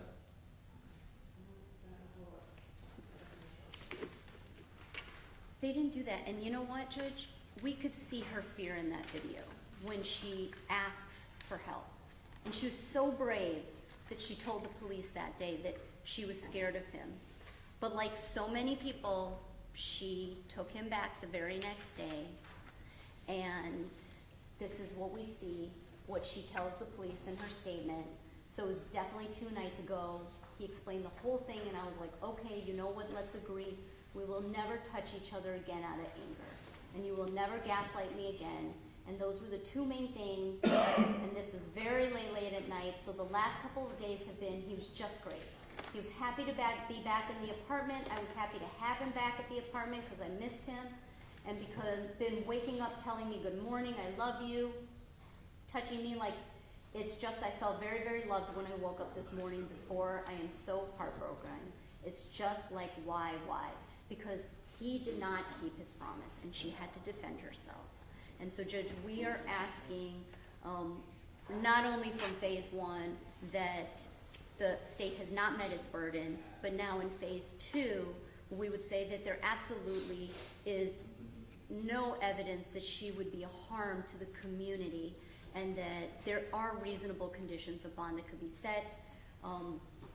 Upon release, Mr. Prieto and I would pick her up, personally take custody of her, fly her to Texas to get the bracelet monitor put on her ankle, and take her to her parents' home, so that we ensure that she does get safely to the house and she's there. So we ask the court to grant a bond in this case.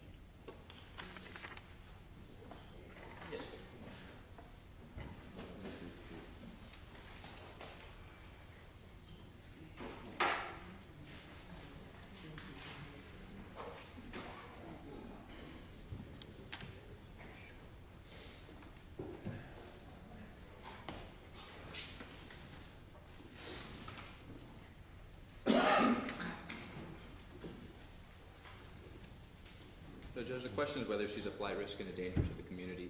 In regards to the flight risk component to it, defense concedes she has no communal ties here to Miami-Dade County. They've conceded that this court cannot monitor her with any systems that we use here in Miami-Dade County. This court would have no control over any sort of system that would be in place over in Texas. It would have no control if the defendant decided to cut off her monitor and flee. It would have no control if the defendant's family decided to assist her in trying to leave the jurisdiction. The defendant has the not only means, but the ability to make money without your conventional job. Her job, all she needs is an internet connection. And so the situation would be that if she decided to, and there's no evidence before this court about the financial means of her parents, and certainly there's a number of dollars that the records aren't corroborating. There's a significant amount of money that's still outstanding based on what has been spent. But the defendant has the means to not only charter a private jet, but also to continue her work in another country. So the OnlyFans company is not a United States-based company. And so not only does this court not have jurisdiction over it, but the federal government would not have jurisdiction over it.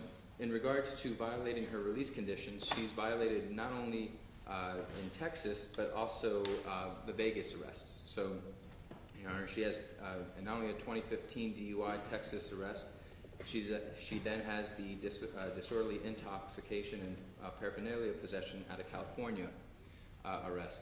Then we move over to 2020, where you get her second DUI arrest in Texas, which then has the Vegas domestic violence battery violating it, which was in 2021. And now we have this case. So, Judge, she's shown that not only is she continuously picking up these offenses, but she's also violating the release of those cases before they're handled.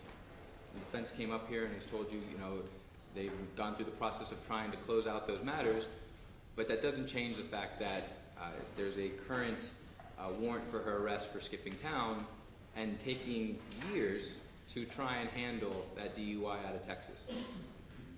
She's found in Hawaii in a drug rehab facility. They weren't able to find anything apparently closer to their home. And certainly, this is a situation where if she wanted to, she could leave just like she did for that.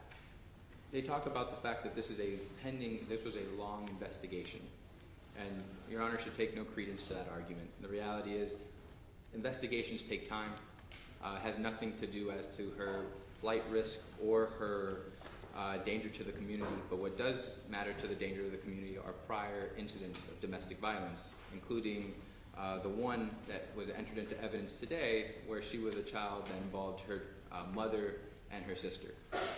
So there are certain situations where even when she's with her family, she has shown that she is violent, and that not only is the community not safe, she's not safe, and her family would not be safe. So the fact that she has this huge alcohol problem as well as drug problem, there's no guarantee that she's able to beat this, to get on top of this. Anytime she has some sort of relapse, if she were to be out, these types of situations continue to happen in her life. And she's shown that this is what continues to happen. So, Your Honor, we've put forward to you everything that she's done, not only to Christian, but also that she's shown throughout her life in interacting with her family. It shows that there are no reasonable means of to ensure not only the safety of the community, but also that she will appear in this court. If Your Honor were to release her, there's no guarantee she's coming back. So, because of that, I don't believe there are any reasonable means that this court could find other than holding the defendant no bond in this instance. And this goes to the same argument that if Your Honor does find that that perhaps the state has not met its burden of proof evident presumption great as to second-degree murder, defense conceding this idea of manslaughter, Your Honor can still hold her no bond as a danger to the community under the substantial probability under pretrial detention, because manslaughter does fall within the dangerous crime statute, and she, under the same category, this phase 2 argument, you cannot ensure her presence before this court as well as the danger to the community. So for those reasons, the state would request that Your Honor continue to hold her, that Your Honor find that the state has met its burden of proof evident presumption great as to the charged crime, and that Your Honor continues to hold her. Thank you.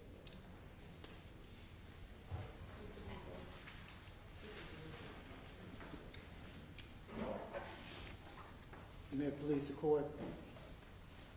First of all, Your Honor, thank you very much for the opportunity to address the court regarding this very sad occasion on behalf of the Obumseli family, some of which you are appearing by way of Zoom.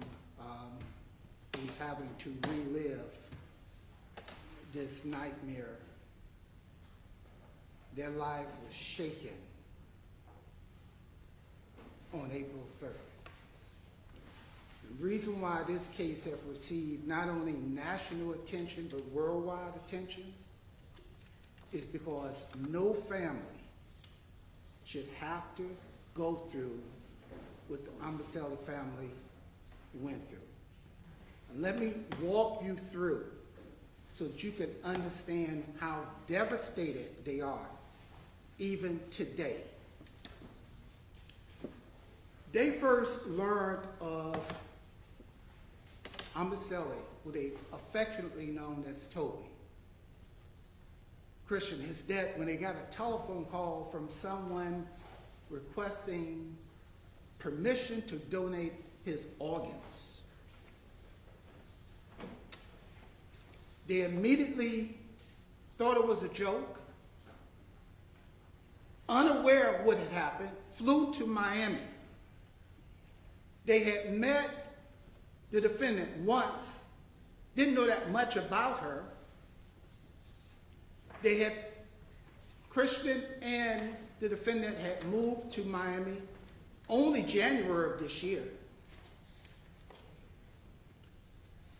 So when they flew to Miami, they wanted to know if the defendant was in custody. She was not, had not been arrested. I was then engaged. set up a meeting with the state attorney's office and to unfold exactly. And the first thing I did was apologize as an officer of this court, as a lawyer in this community, as a former prosecutor, knowing that that's not the way we do things here in Miami-Dade County. I was embarrassed.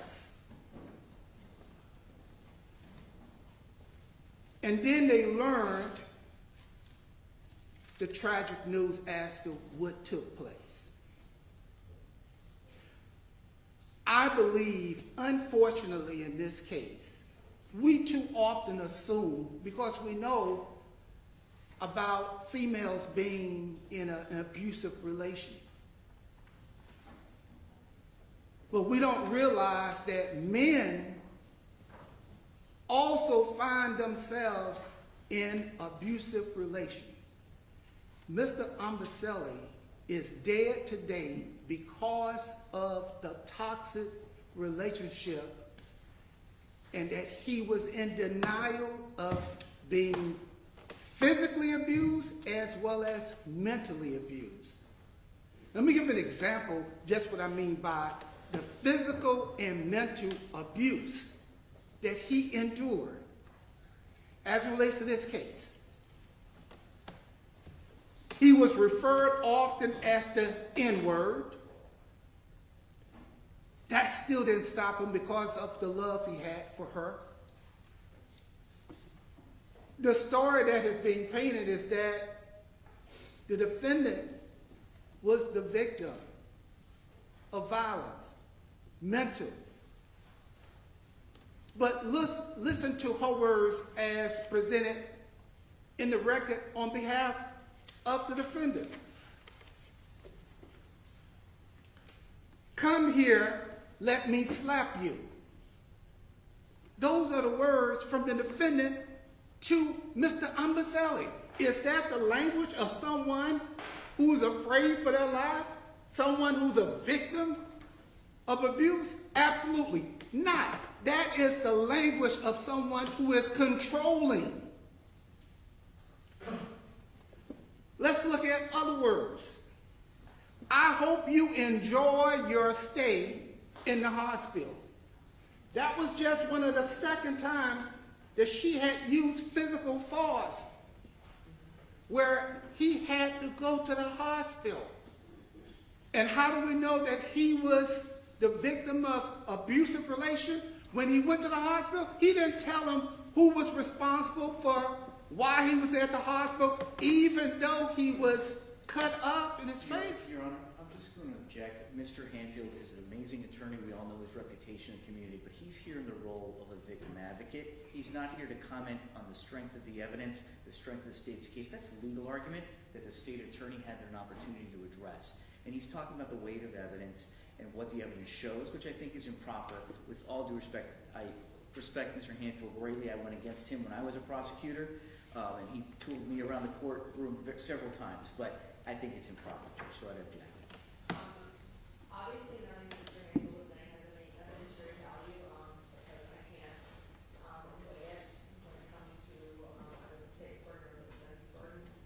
Under Marcy's law, the victim has the right to be heard at substantive proceedings, separate substantive proceedings. I agree, though, that the analysis of the weight of the evidence probably not, maybe not as much of the role of the victim's advocate, but I'm still gonna let you speak, but I do agree that maybe, under the singular portion of Marcy's law that allows the victim to be heard during these circumstances, it goes less to legal argument and more to the victim's point of view, but I do still want to hear from you, but I think we have to curtail some of the legal argument. Okay. And Judge, I'm going to connect it all at the end. That's why I want the court to have an understanding as to what my client family has had to endure.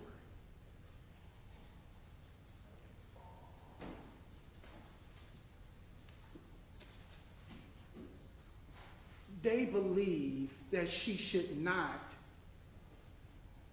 be given the privilege of a bond. Why? First of all, she has already demonstrated that she doesn't respect the law. There are 3 cases when I was in LA myself with my investigator. I sent him to the courthouse just to check to see. And sure enough, we discovered, for which was provided to the state, there was an outstanding warrant for the defendant's arrest since 2015. Judge, A I'm case. just objecting to this. This goes completely to legal argument, not representing the victim's voice to be heard under Washington.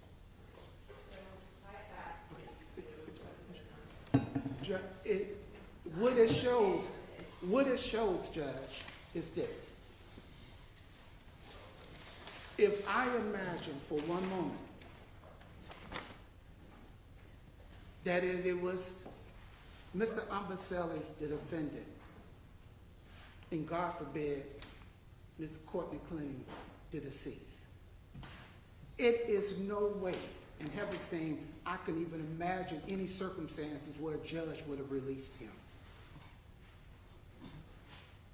And that is based upon a pattern. And the reason why there's been so much outrage and concern about this is because it is clear that there is a different benefit that she has received that most people don't receive. The Obumseli family only wants that their loved one and that family and this defendant to receive equal treatment under the law. Equal treatment under the law looks at the fact that when this incident happened, I have not heard the state nor the defendant indicate the point. The first person, I'm sitting here, and the first person after a person has been stabbed was not 911 call. You got someone dying. There is there was nothing, there's no junket. Objection. It's just going above and beyond. I actually objection to allow this last comment. If we get, this system is blind justice. Everyone should be treated equally. Whether the deceased is a male or whether if the deceased was vice versa being the defendant. She lives in Texas. She was apprehended in Hawaii. The defense has indicated that she is now willing, we in 2022, so some 7 years later, are going to try to resolve an outstanding warrant that she knew was in existence for 7 years. If it was my client, he would be in custody. I just ask, Judge, on behalf of the family, I ask this court to take their consideration under consideration, and regardless of the fact that she may be privileged, we want her to receive the same equal protection as if the shoe was on the other foot. And I thank you so much for the attention that you've given to me. All right, so that is going to conclude for today. I'm not making a decision today. I'm going to expedite transcripts of the last 2 days on written order, on written findings for both motions.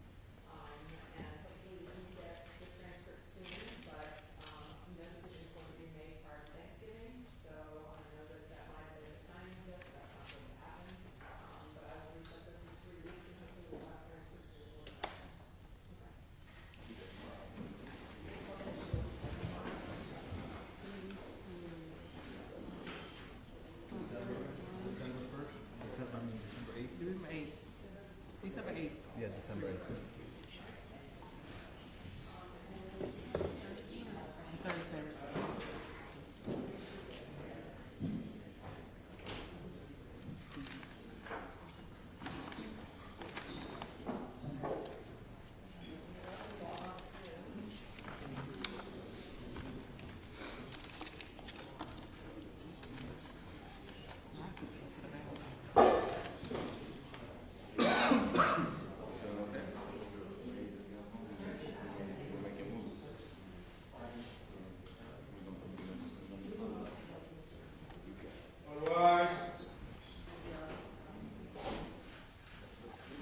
want to start at a separate time, or she just want to do it on a morning calendar?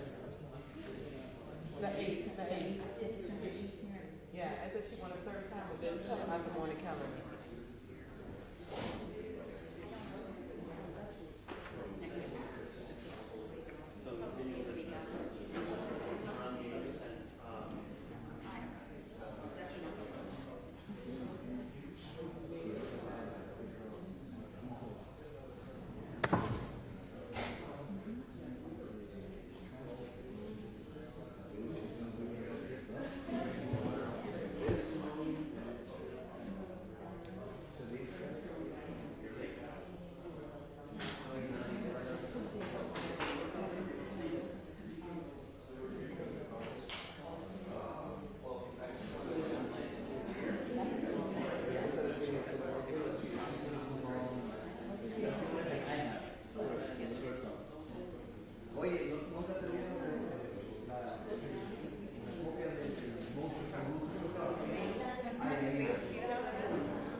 Carlos says it's on for sounding the same day.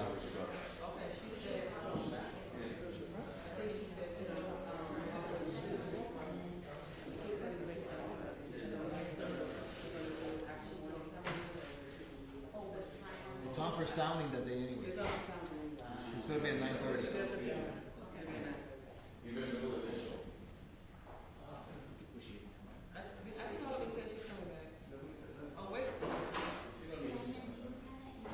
I gave it to Frank. Frank has it. Frank did.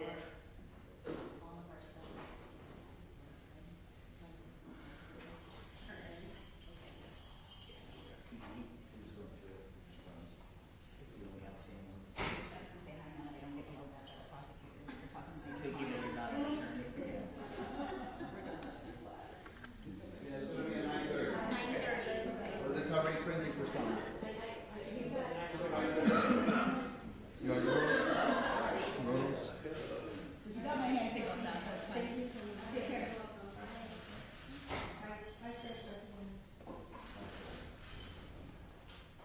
Are we good with these minutes? Okay, yeah. Quick question. If we have.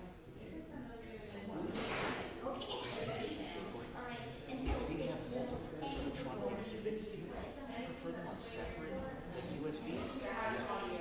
Now I have to ask them how we do it. Now we have 3 separate tags for the same exhibit. Or do I then make it maybe a composite? If they're not related, then it would be a composite. Alright, yeah.